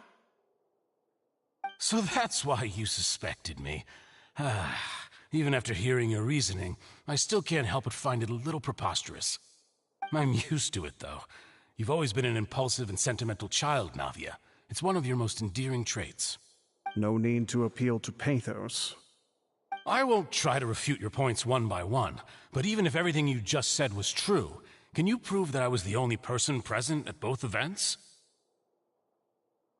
On top of that, does a person have to be physically present to control the timing? Can't someone remotely monitor the place? Don't know what she can say to that. I know that even with that, you might still think you can reduce the list of suspects with some further investigations, until I'm the only one left on the list. Alas, who won't feel at least a little hurt by an accusation of murder from a girl you see as your own daughter? But if I were to dismiss this completely, you'd also think I'm not being considerate of your feelings. Ah well, let Uncle Marcel teach you another lesson. Do you know what the biggest flaw in your reasoning is? I suppose you're gonna tell me anyways. It's timing again.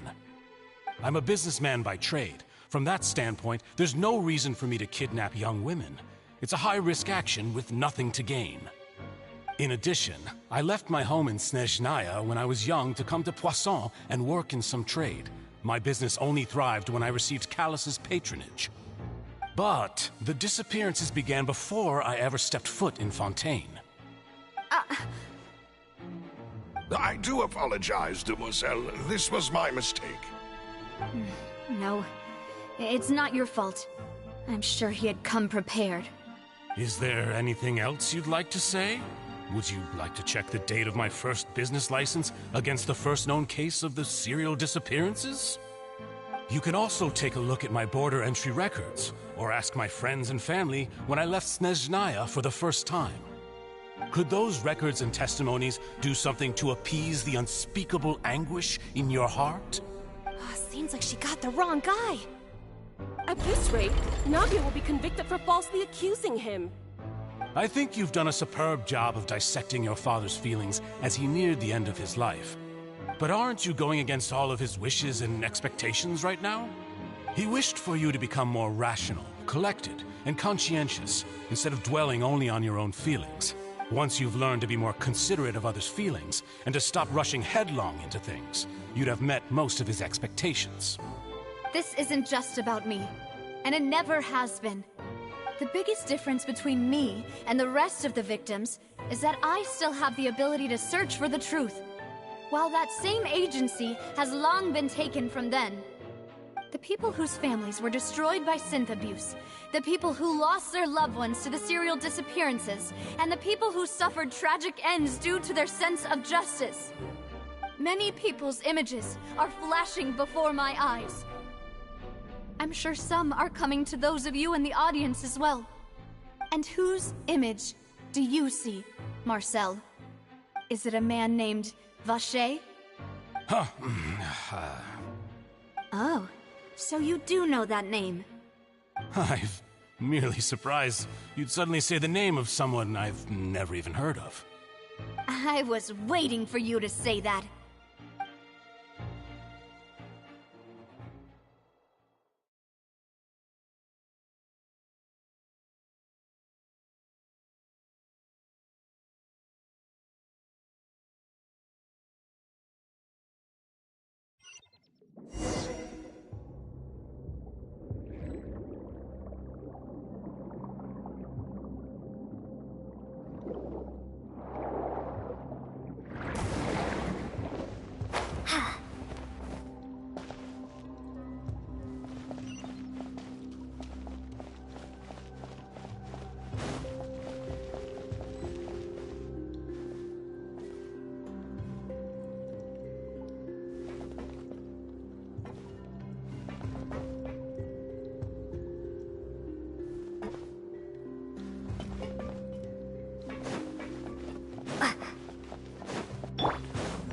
My guiding stars! Dissipate! Power core!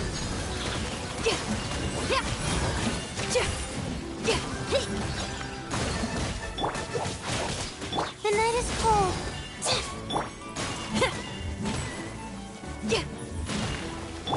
Scatter! Our bond is strong! Pyrotechnic! My guiding stars!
look around.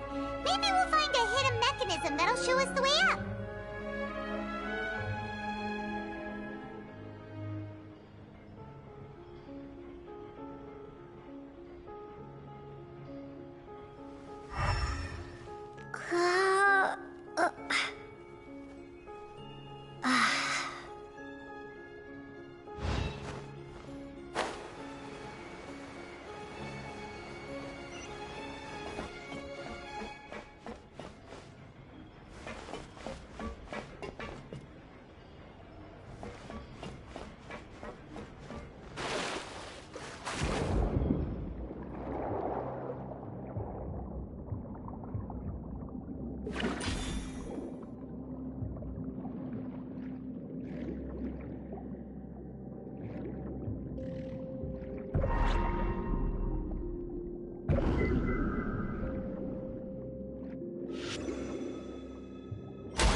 The water level is rising!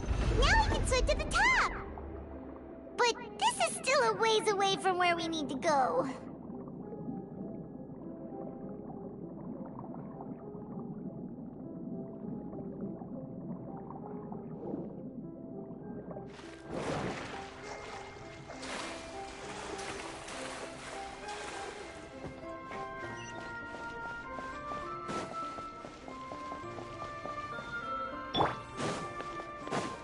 The night is cold.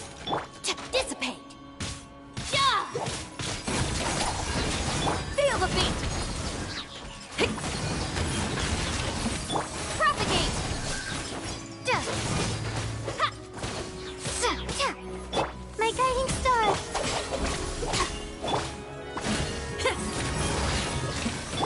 Scatter!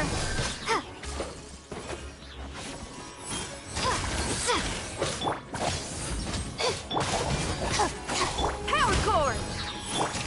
Propagate!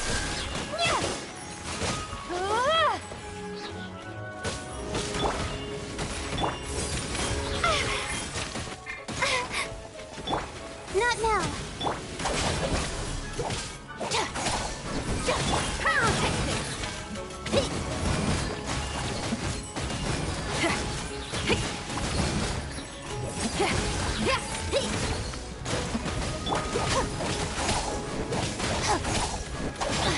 All right, it's my turn.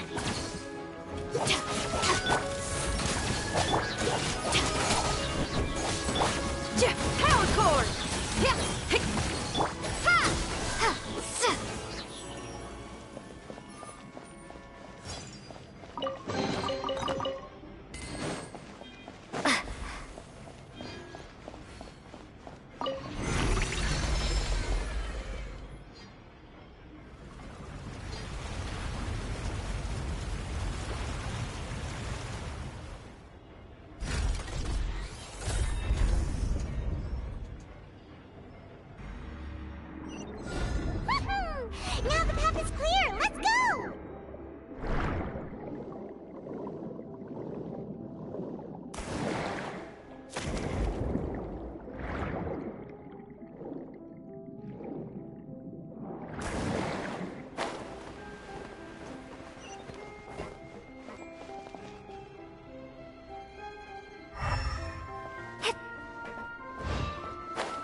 guiding stars.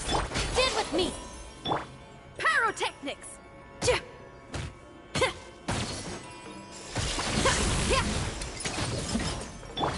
Scatter. The night is cold. Not now. All right, it's my turn.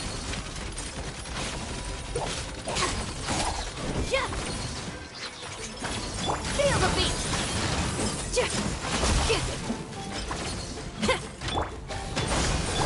My guiding...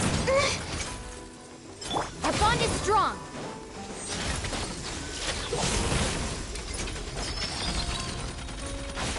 Propagate. Not now. Pyrotechnics.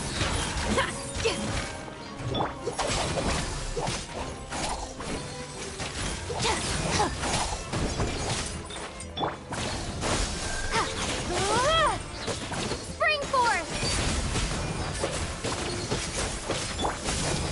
Power core.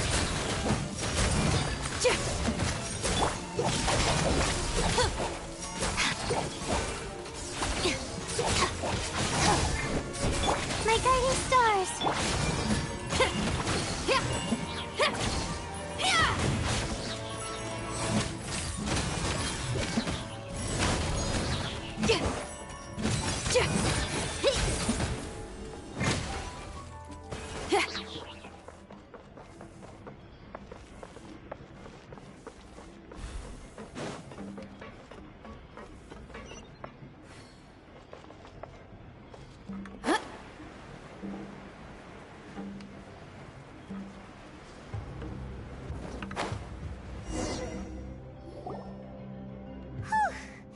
After all that, we finally made it to the innermost sanctum. Though, as expected, the mastermind isn't here. That's right. Then let's hurry up and find some evidence so we can get back to the Opera House and help Navia.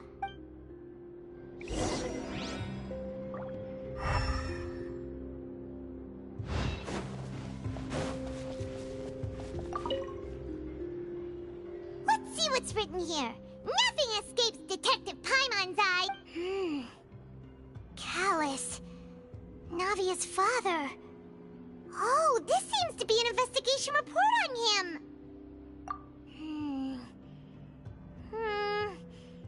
Yep, it's about finding someone to assassinate Jacques and Callus because of a lack of confidence that Jacques himself would go through with it.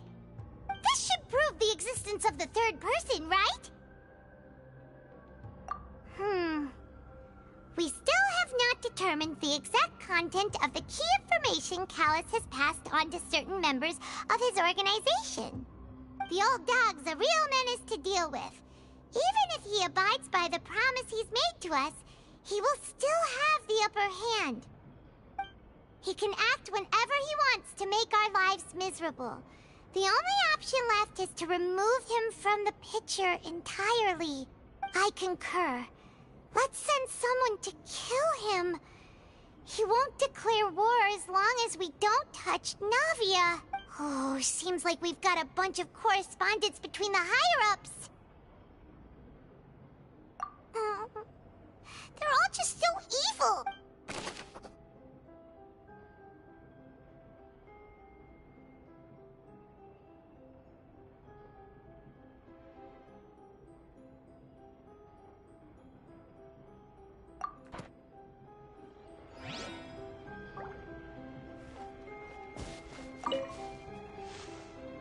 Oh, look! There's an important-looking basin over here, and it's full of water. That means this is where they make all the synth. And that special water is the main ingredient. If you dilute it with normal water, you'll get synth. But the pure stuff can dissolve a human. Paimon will take notes on this incriminating evidence.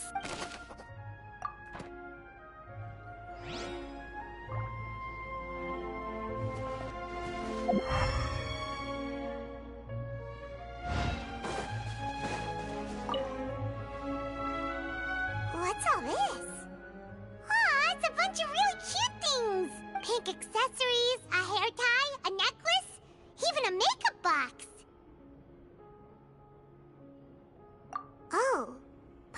sees it too, but why are all these cute things labeled with different girls' names? Huh?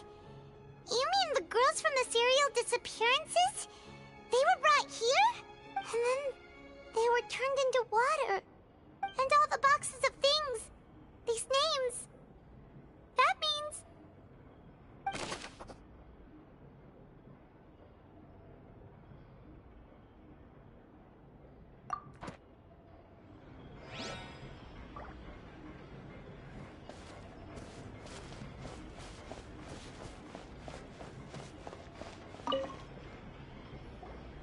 Whoa! There's so much synth here! And so many bottles of ingredients that probably just contain the waters of the primordial sea. Mixing in progress. Ready to drink? Stock sample? Huh. They've also got all the... Whoa! There's even fruit-flavored synth? Yep, it's super obvious.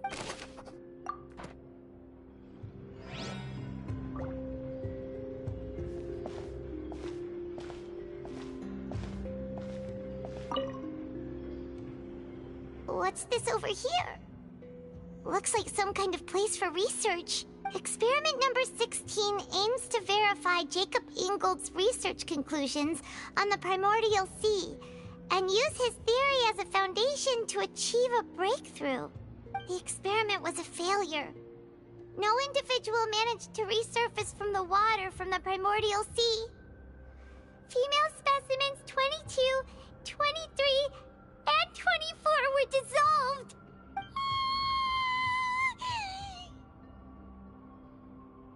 Sorry, Traveler. Paimon will try her best.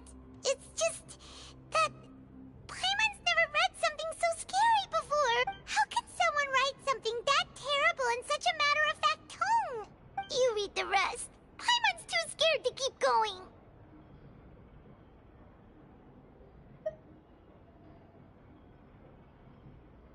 So that's why he did all of these experiments. Wait, did he really think he'd be able to find a way just by dissolving? Wait, did he really think he'd be able to find a way just by dissolving people over and over?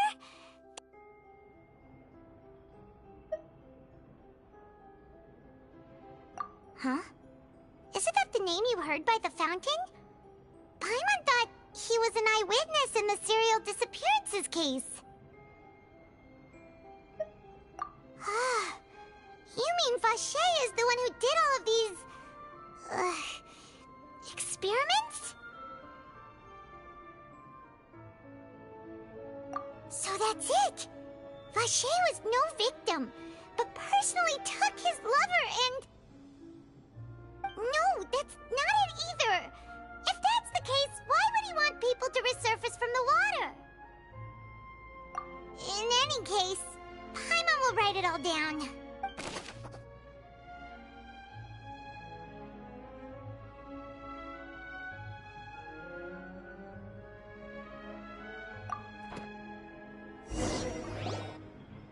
We've looked at almost everything here, and it seems like our theories were spot on. But... yeah, we haven't found anything that reveals his true identity. No wonder even Nervalette wasn't able to find anything. Whoever it is probably destroyed everything to do with that name a long time ago. That way, even if we bring all this back to the opera, we won't be able to identify the true culprit. Sure thing. Paimon won't admit defeat to this guy either.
Vinier. Isn't that Vache's lover's name? Then you found her diary. Let's see. Aw. It's just a normal diary chronicling their love story. She was so sweet, too. Oh, Paimon feels even worse for her now.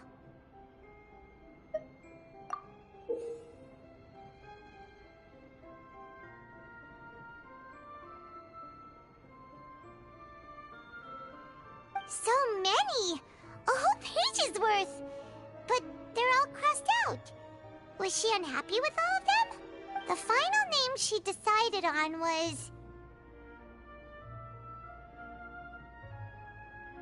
Marcel. Wait, but Marcel's pretty old.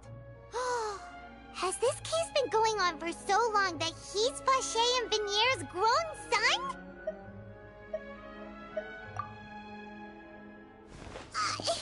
Hey! Paimon still hasn't figured it...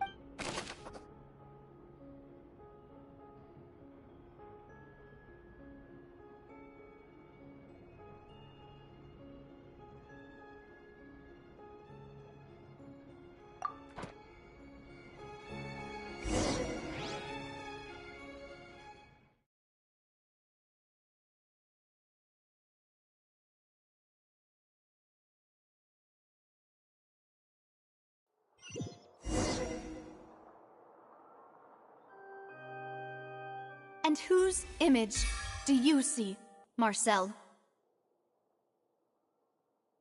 Is it a man named Vache? Huh. Oh, so you do know that name. I'm merely surprised you'd suddenly say the name of someone I've never even heard of. I was waiting for you to say that. Navia! We're back! As expected of my partner. I just knew you'd return in the nick of time. Just how often do you intend to flout the rules of this court? It's all right, Monsieur Neuvillette. Given their confidence, I expect they've found the crucial evidence.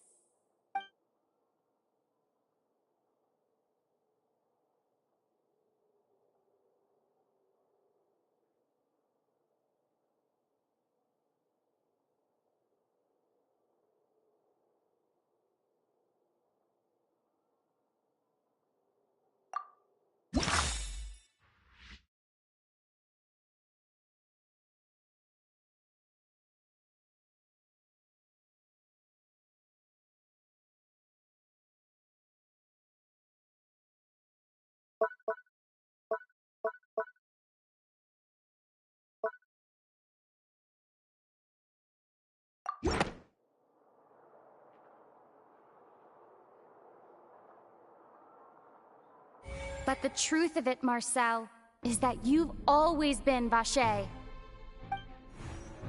Huh?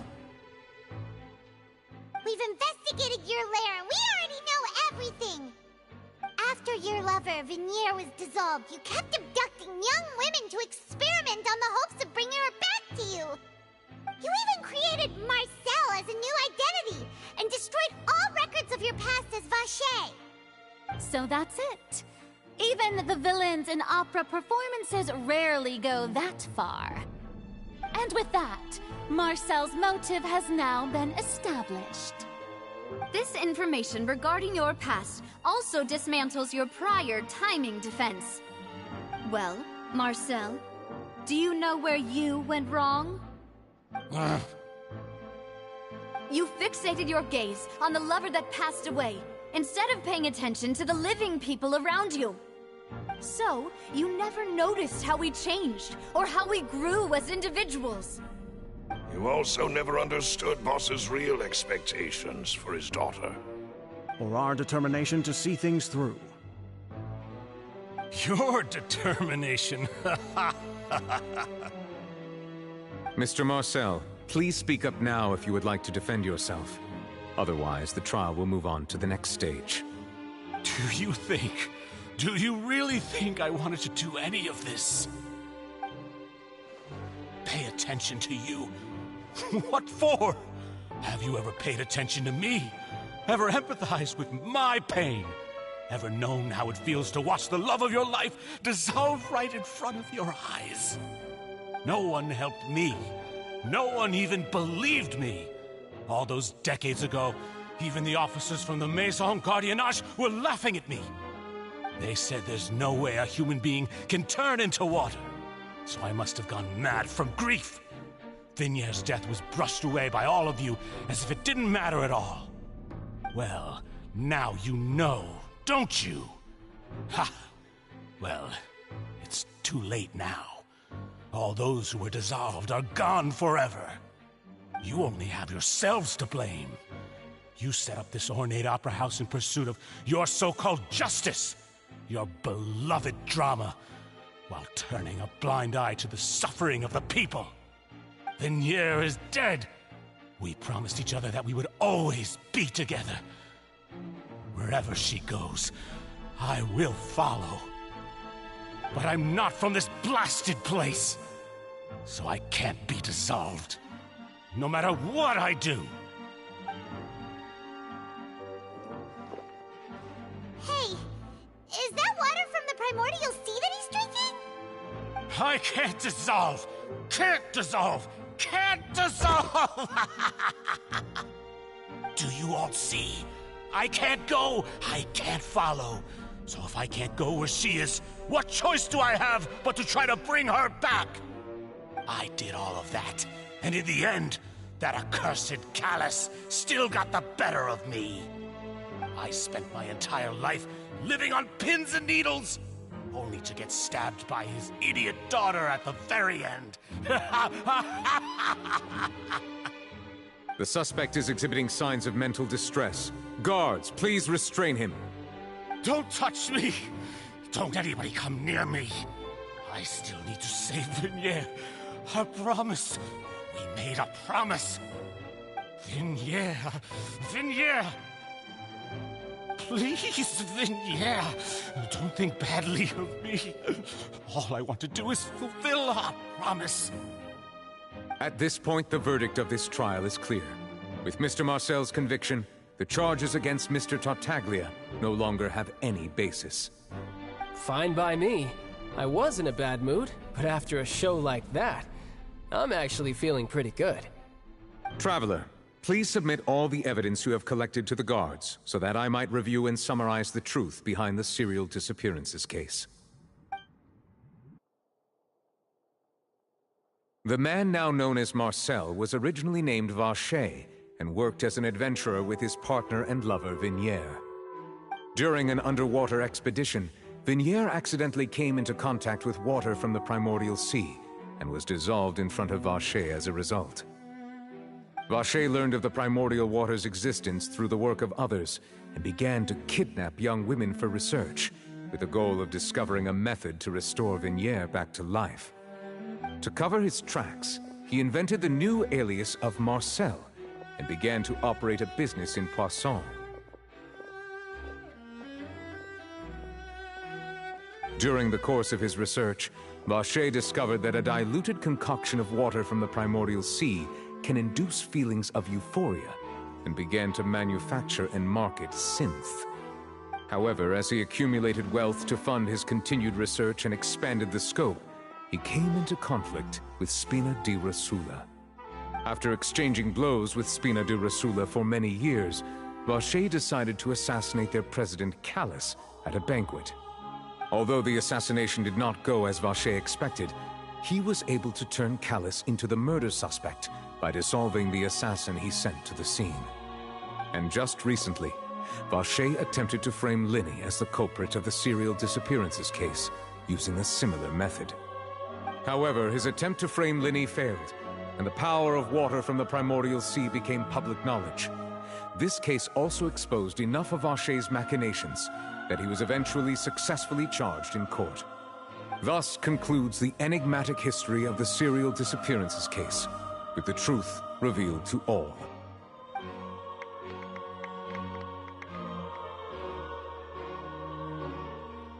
The oratrice will now deliver the final verdict regarding the charges against Mr. Vacher.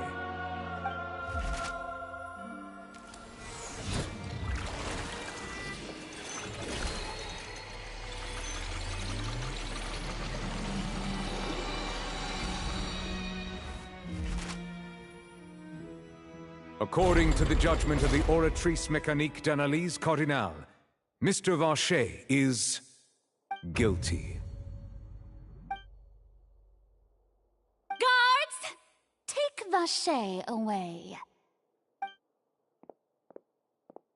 Good. It's what he deserves.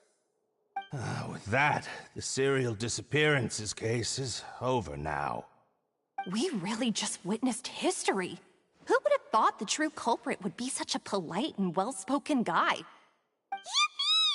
We helped Navia bring the bad guy to justice! He's hurt so many innocent people and now he's finally getting what he deserves! Huh? Are you okay?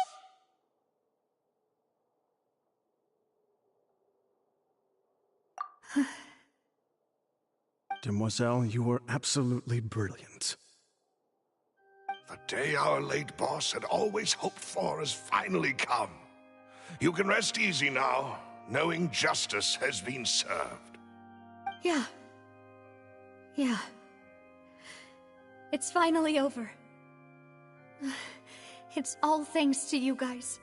And my partner. See, Papa? Spina di Rosula's still doing well with me at the helm. Well now, hasn't this been a most delicious piece of drama? The villain has been caught, justice has been served, past wrongs have been righted, and it's a big ol' happy ending. Since it's been such a great show, I'll just let the false accusations against me slide. Either way, I've still got some business to attend to. So, if you'll excuse me... Please wait just one moment, Mr. Tartaglia. What now? None of this has anything to do with me. According to court protocol, since this trial was initiated due to a charge against you, a verdict must also be made regarding the initial charge before the trial can conclude. Oh, come on. Is this really necessary? Haven't you already caught the real criminal? Isn't it time for side characters like me to exit stage left? Please respect the laws of Fontaine. This has always been the rule. All right, but this sure is a lot of hassle. All I need to do is stand over there, right? Through evidence presented in the public trial that was just held, it has been established that Mr. Tartaglia has no direct connection to the serial disappearances case. The guilty party has been identified, and thus it is logical to suppose Mr. Tartaglia is innocent of the charges. We now turn to the Oratrice Mécanique d'Analyse Cardinale to render the final verdict on the charges.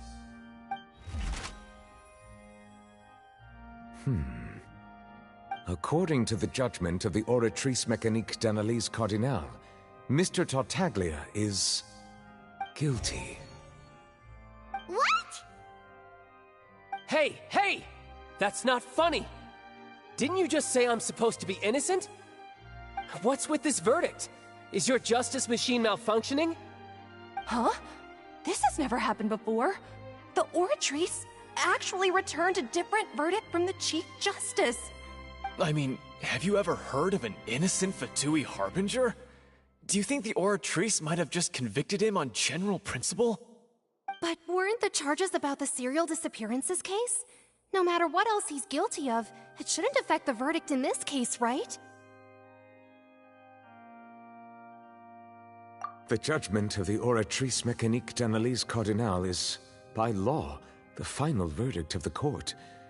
We must accept the guilty verdict. Guards, please take the suspect into custody per court protocol.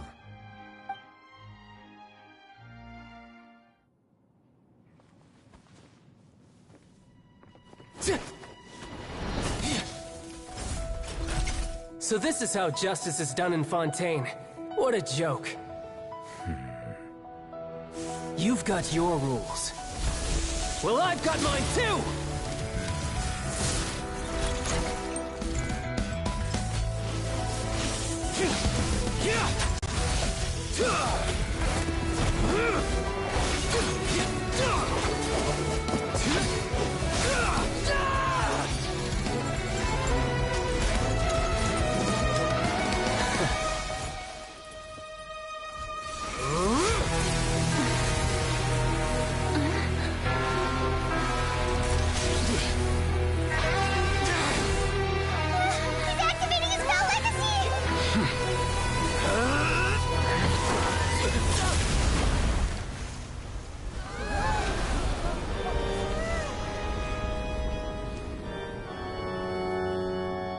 I am sorry. If you have been wronged, we will find the truth. But the rules of the court must be upheld.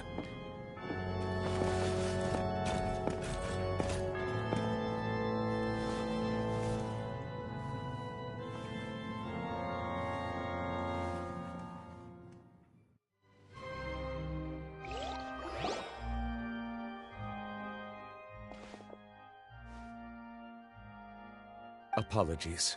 This is also the first time I've encountered such a situation. However, according to the rules established at the conception of Fontaine's court system, the Oratrice's judgment is the final verdict of the court. All I do is follow court procedure. As for why the Oratrice arrived at the conclusion it did, you should probably ask someone more knowledgeable than me.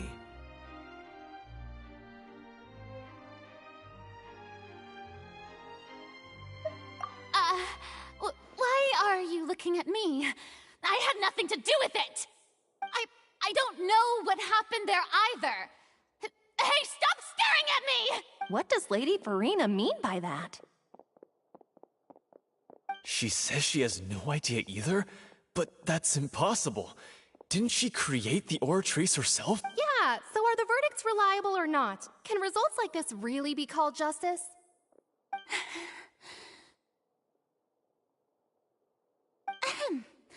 My dearest citizens, did you really think we'd allow an incorrect verdict to be handed out in this court?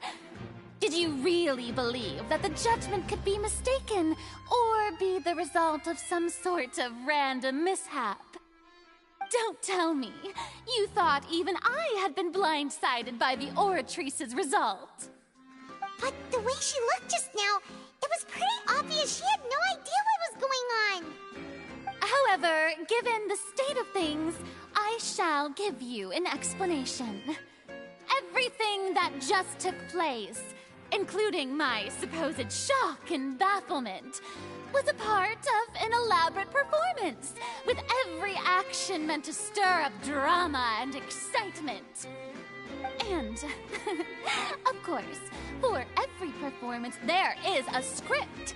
Everything has unfolded exactly as I expected from the very beginning.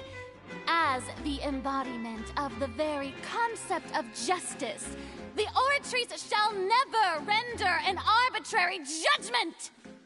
If you thought Child had nothing to do with the serial disappearances case, it is only because you've been blinded by the superficial appearance of innocence. Everything he's done, not to mention the danger he poses, are beyond ordinary comprehension and completely unforgivable! All shall be revealed in time. You will come to understand my noble intentions, as well as the absolute correctness of the Oratrice's verdict.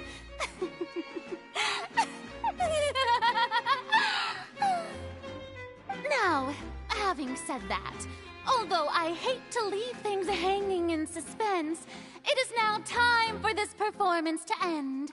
As the lead actress, I shall be the first to take my leave. Toodaloo! So she chose to make her escape after all, did she? So you're saying we shouldn't put much stock into what she just said? She probably just put on that performance to save face. As for the truth, it's unlikely that she actually has any idea. However, please be assured that I will continue to investigate this case in a personal capacity. Just as I promised, if the judgment has been incorrect, we will do our utmost to clear his name. All right. Even though we feel pretty badly for him, we'll take your word for it for now. After all, he's done plenty of bad stuff, so he should have known he'd go to prison someday, right?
Hey, what are you doing? Quick, stop him!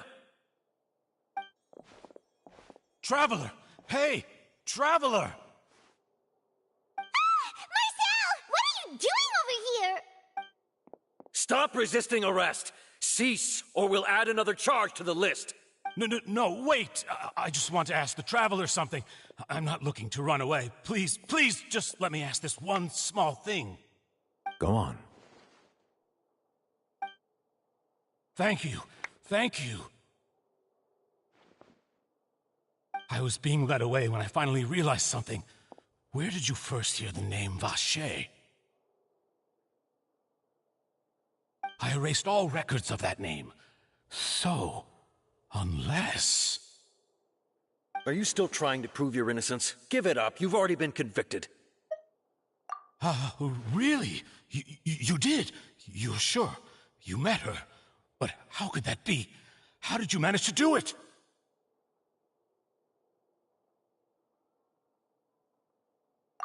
The Fountain of Lucine? Then she's been so close to me all along. And I just never... Please give me a chance to talk to her again. Just let the Traveler take me to the fountain to see her one last time.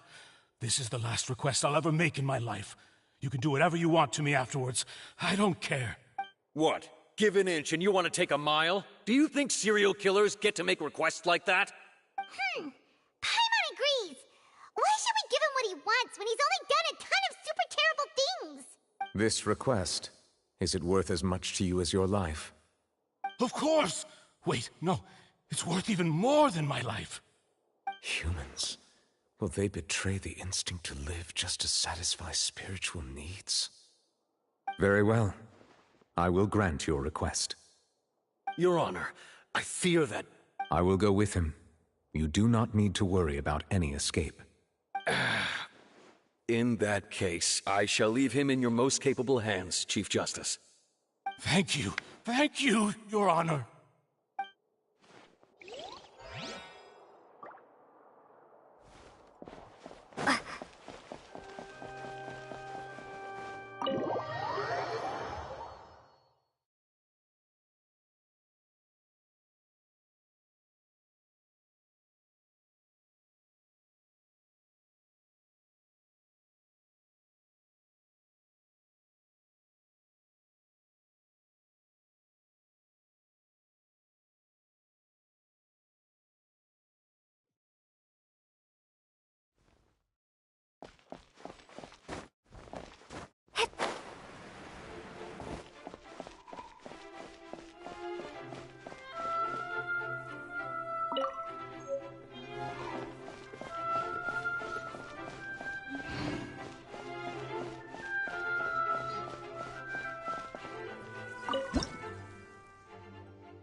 Bless our child with health.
Is this the place? You said she's here, but what do I need to do to see her?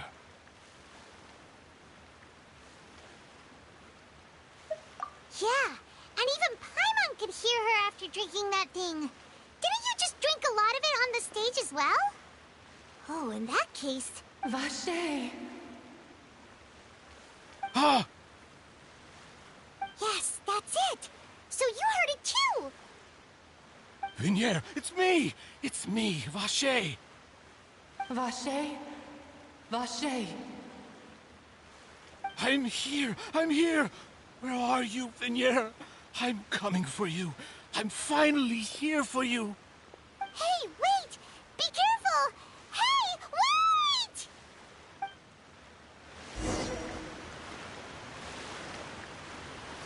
Vignier, is that you? It's me, Vache! Vignier! Vache? Why did you come? Didn't I say? You don't need to look for me. You look a lot older than I remember. How long has it been? It's been more than 20 years. I've suffered for over 20 years since the day you left. All this time, only the thought of bringing you back has kept me alive. Nothing else mattered to me. I must be dreaming. Who would have thought I'd get the chance to tell you all of my feelings like this? Vignier, you are my everything. I really don't know how I could live without you. But Vache, if you ask me, this world would be better off without you. What are you saying? If not for you, I would have finished my law degree and probably become a top-tier attorney one day.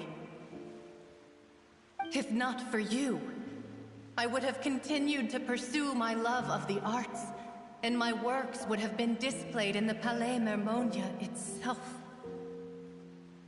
If not for you, I would at least have been able to take care of my mother. And she would not have grown old and died alone, with nothing but the tears on her cheeks. It's all because of your selfishness, Vache. It's all because of you. Wait, you are not Vignier. Who are you? You're right.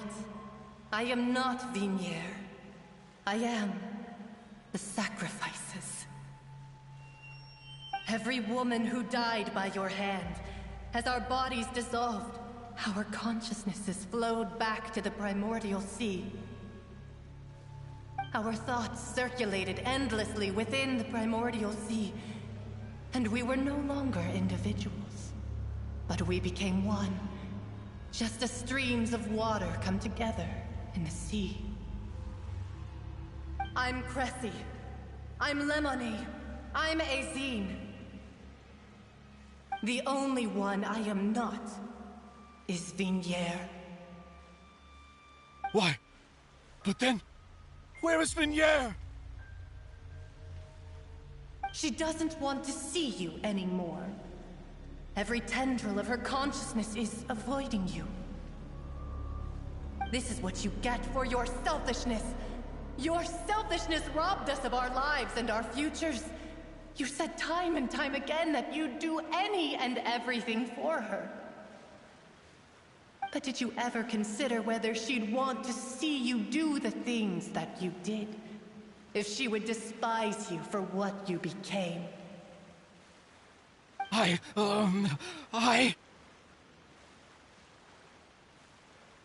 You are a liar, a heartless murderer, and a cowardly narcissist. The only thing you are not is Vigniere's beloved. From the moment your first victim died and her consciousness merged with Vigniere's, she has had nothing but pure hatred for you.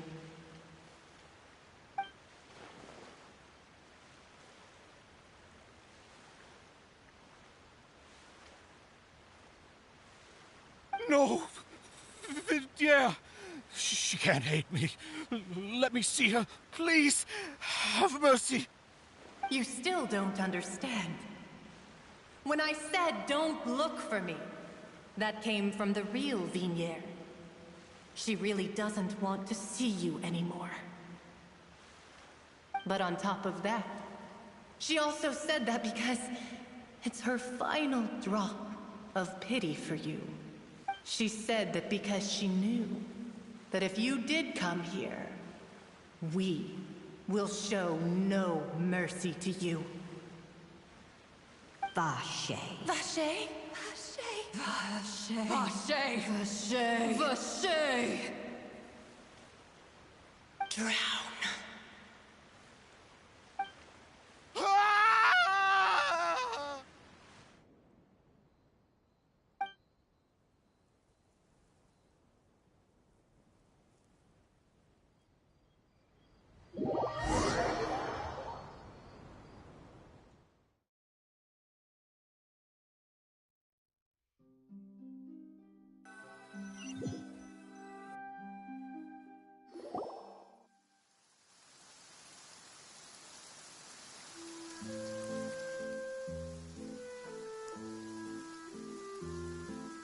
Finally, we have some time to do shopping.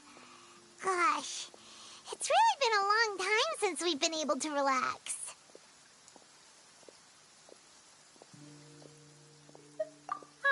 Well met, partner. I knew something great was going to happen when I woke up in such a good mood today. Even this weather can't put a damper on the demoiselle's mood. It's a pleasure to see you both again. Oh, hey, Navia! It's been a few days. Paimon's already started to miss you. Oh, now that I believe. I'm easy to work with and always bring home the bacon. Who wouldn't treasure having a partner like me? Sounds like you're really enjoying life these days, Navia. What have you been busy with since the trial? It's just been one thing after the other. I've been making non-stop trips between Poisson and the court since then. Everyone from Spina di Rosula organized a memorial for my father. We never held a memorial when he first died, since everyone knew that even if we held one back then, no one was going to come. This time, though, everyone in Poisson, and even many people from the court, all attended. So his name's definitely been cleared now. That's what we like to hear. It's been the dearest wish of Demoiselle all along. That blasted stubborn fool. I was right to put my faith in him. I'm so glad I didn't give up on the case all those years ago. Oh, by the way, I ran into Charlotte just after I left the memorial service. Well, maybe it'd be more accurate to say I knew she would be there, and there was no way she'd just let me go. Huh? So you know Charlotte too? The Charlotte? Journalist from the Steambird? Yeah, way back when I first became the president of the Spina di Rosula, she was all over me. Wouldn't take no for an answer. I believe the story was called The True Heart of Darkness, Secret Tales of the Yellow Rose. To be fair, though, it was a really flattering feature. So, we've been on pretty good terms ever since. She was trying to lean on our friendship to get me to do an exclusive piece on the serial disappearances case. Oh yeah, she told us about that. She's always been super interested in that case, so now Her wish has finally come true too! Anyway, I told her to make sure that when she writes about you guys entering the opera house with the critical evidence, that you both sound really cool. Now that's another thing to look forward to. We trust Charlotte's skills with a pen for sure. Oh, and in other news, I also took Clarand out for a meal. Oh, are you two on better terms now? While you were investigating Vache's headquarters, Clarand gave testimony on my father's behalf. It was thanks to her that we were able to turn the tide. I wanted to thank her. I mean, there's also no point in being awkward all the time, so we took the chance to reconcile with each other. Oh, that's great! Paimon also thought Clarend wasn't actually a bad person. It's always good to have more friends. Anyway, now that the case has finally been solved, perhaps it will slowly begin to fade from the public consciousness. Oh, actually, there's still one last thing I need to do. What is it? I should pay a visit to my father's grave, and tell him the truth of what happened, as well as how it all ended. And on top of that, just how much people still look up to him, to this day. That includes me, too. Miss Navia. Indeed. We want to go too! We also think Callus is a really admirable person. Sure thing. I'd like you two to share the moment with me. After all, without you, there might not have been such a positive ending. And in that case, everyone, let's be off. Considering the recent weather, we'll be lucky if we can reach Poisson before dark. Yeah, you're right. It's been raining non-stop for a few days now.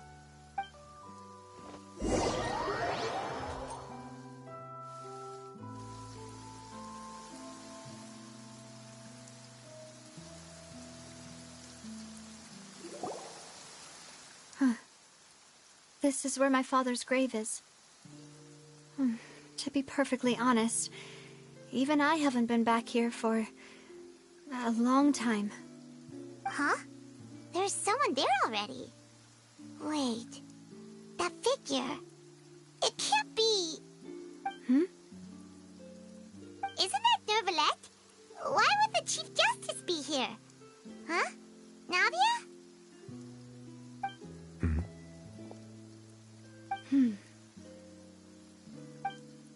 My apologies. I should have asked before coming to pay my respects. Don't say that. Sorry about that. Oh, I was trying to say there's no need for you to apologize. I wanted to show my father how much I've grown, but still, I doubt I've grown to the point that even the Chief Justice would feel compelled to apologize to me over and over. In that case, I will stop apologizing for now. You really could use some pointers on understanding human emotions, Monsieur Nervalette. In any case, why did you come to Poisson? Well, ever since that day, I've been turning a question over and over in my head. Just what is justice, anyway?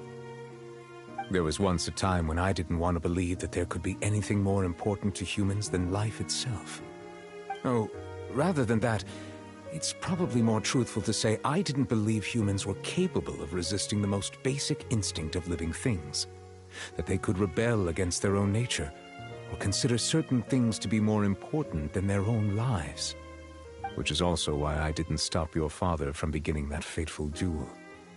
I believed that a truly innocent man would never throw away his life like that. That there was nothing, should have been nothing more important than one's own continued survival. But Mr. Callus proved me utterly and decisively wrong. If not for his sacrifice, the serial disappearances case would have remained unsolved to this day. Mr. Callus made the choice he did for his daughter, for his associates, and for many people completely unrelated to him. And in the end, from a certain perspective, one could say that he did it all for the sake of justice. A justice that's higher than life itself. So, you asked me why I came here. I just wanted to say my apologies to Mr. Callus in person. I should have noticed all of this much sooner.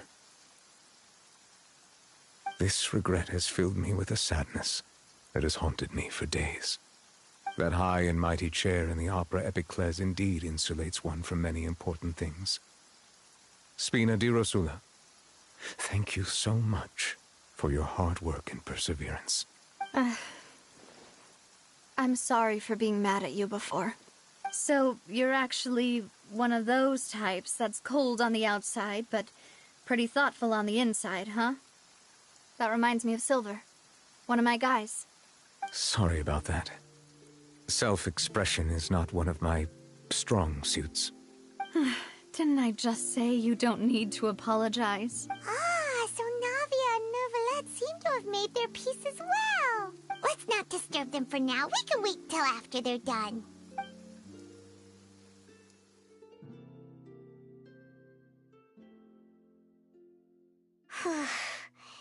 Paimon's never paid respects at someone's grave before. Did Paimon do anything rude there? Huh? Oh, Paimon didn't know that was a thing. But Paimon doesn't know what she would do if she can't fly. Oh no. Paimon hopes Miss Navia won't be too mad. Anyway, Neuvillette is still standing around there. It's not often that we can catch him alone like this, so why don't we go talk to him for a bit? If we can't talk to Lady Farina, we can at least talk to him, right?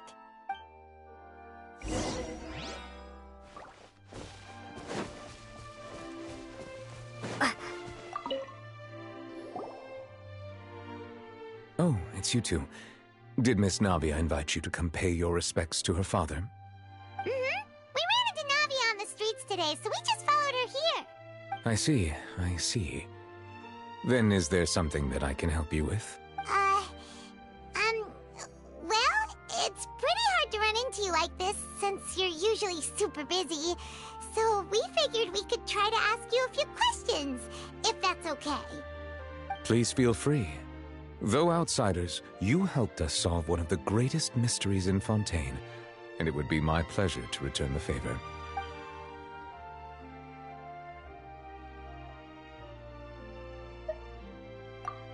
That the sea levels will rise and everyone will be dissolved in water, leaving Farina crying alone on her throne, but the sins of the people will be finally washed away for good. Does that appropriately summarize the version you've heard? That's right! It was Linny that told us back then. And that about covers all the main points. Yes, up to the present, I think we reached a point where we have no choice but to confront this prophecy directly. Rumors have it that this prophecy is rooted in the last words the former Hydro Archon left to the world before she passed away. A prophecy? Of the former Hydro Archon? Wow. This is the first time that we've ever heard of it. 2 parts of the prophecy have already proven correct. The rising sea levels and the ability of the people of Fontaine to be dissolved. We should be more vigilant and stay on the watch for further signs. Speaking of the prophecy, Farina has also always taken it quite seriously. Indeed, she has been collecting information and intelligence from across Tevat for this purpose. If the rumors were true, then perhaps this prophecy is the conundrum left to Farina by her predecessor. But with Farina being the way she is, can we really trust her to solve it? Is there anything else you'd like to ask me about?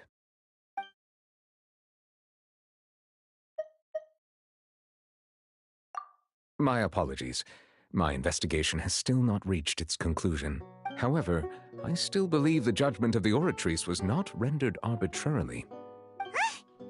But you also said you thought he was innocent. For many years, I have been quite aware that the Oratrice does not simply mechanically repeat the verdict that I give on each case. As a divinely created mechanism, the people's unified faith in the concept of justice is integrated into it. Not only can it produce the incredible power of indemnitium, but it likely also possesses other traits, such as self-awareness. Which is all to say, I have been prepared for a situation like this for a long time. So when Linny told us that he heard a human voice from the room where the Oratrice's core is stored... I was not aware such a thing had occurred. Perhaps that could serve to prove my conjecture. I will add that to the list of items to investigate. In any case, I am inclined to believe that the Oratrice does have a methodology all its own. We just do not have enough information. Based on Farina's reaction, I doubt even she had any idea what was going on. She managed to bluff her way through it, though, with her time-tested twin tricks of bravado and drama. While we do intend to get to the bottom of this, for now, we regret to say that the Fatui Harbinger will just have to bide his time in the fortress of Meripede. If we did incorrectly convict him of crimes he did not commit, we will most certainly compensate him to the fullest extent allowed by the law. If you ask Paimon, the only compensation he'll want is a no-holds-barred fight with you. Is there anything else you'd like to ask me about?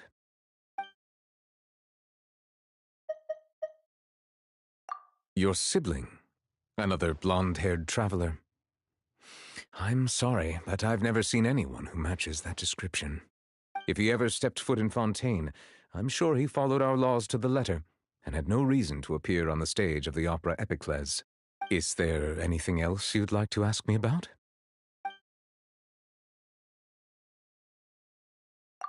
So, at court, the bad guys referred to that special water as water from the primordial sea, but what is it really? Truthfully, that name is already quite accurate. I can only surmise that Vacher and his ilk only learned of its nature and existence after extensive research. There used to be a special sea on the surface of this planet. The nature of its seawater was rather different from that of the sea we know today. Most of Tevat's life forms were first born in that special sea. You could say it nurtured much of the life on this planet. Huh. So it really was where everything began. It makes sense to call it primordial then. But today, the primordial sea no longer exists on the planet's surface. What Vacher discovered must have been some kind of special case, or a remnant from a truly ancient age. Huh. So that's how it is. Oh, you really know everything, Monsieur Neuvillette. But if that's the case, then why would people, at least people from Fontaine, dissolve in that kind of water? Indeed. Why would the primordial sea, which was known to engender and nurture life, suddenly reverse itself and devour life instead? To be frank, that also doesn't match my understanding of this world and its laws. There must still be some unknown... Is there anything else you'd like to ask me about?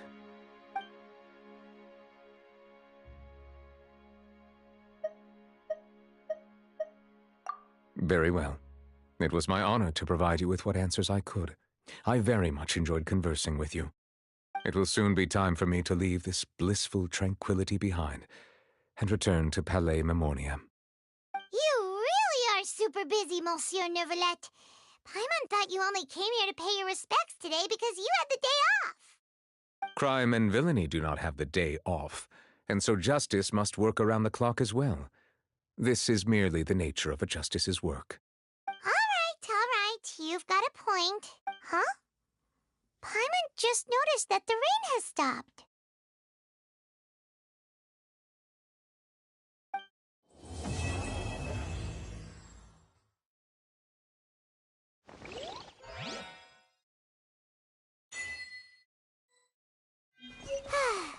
You know, we've been walking around for a while now. Why don't we go back to the Spina di Rosula base in the court of Fontaine and have a rest? Navia said something about having a place ready for us there, didn't she? Come on, let's go!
There'll be an extra fee for that.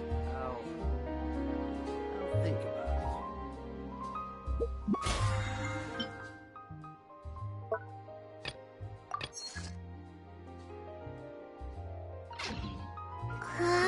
Ad Astra Abyssosk.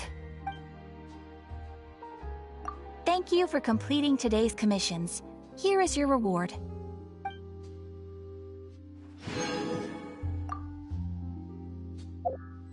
it.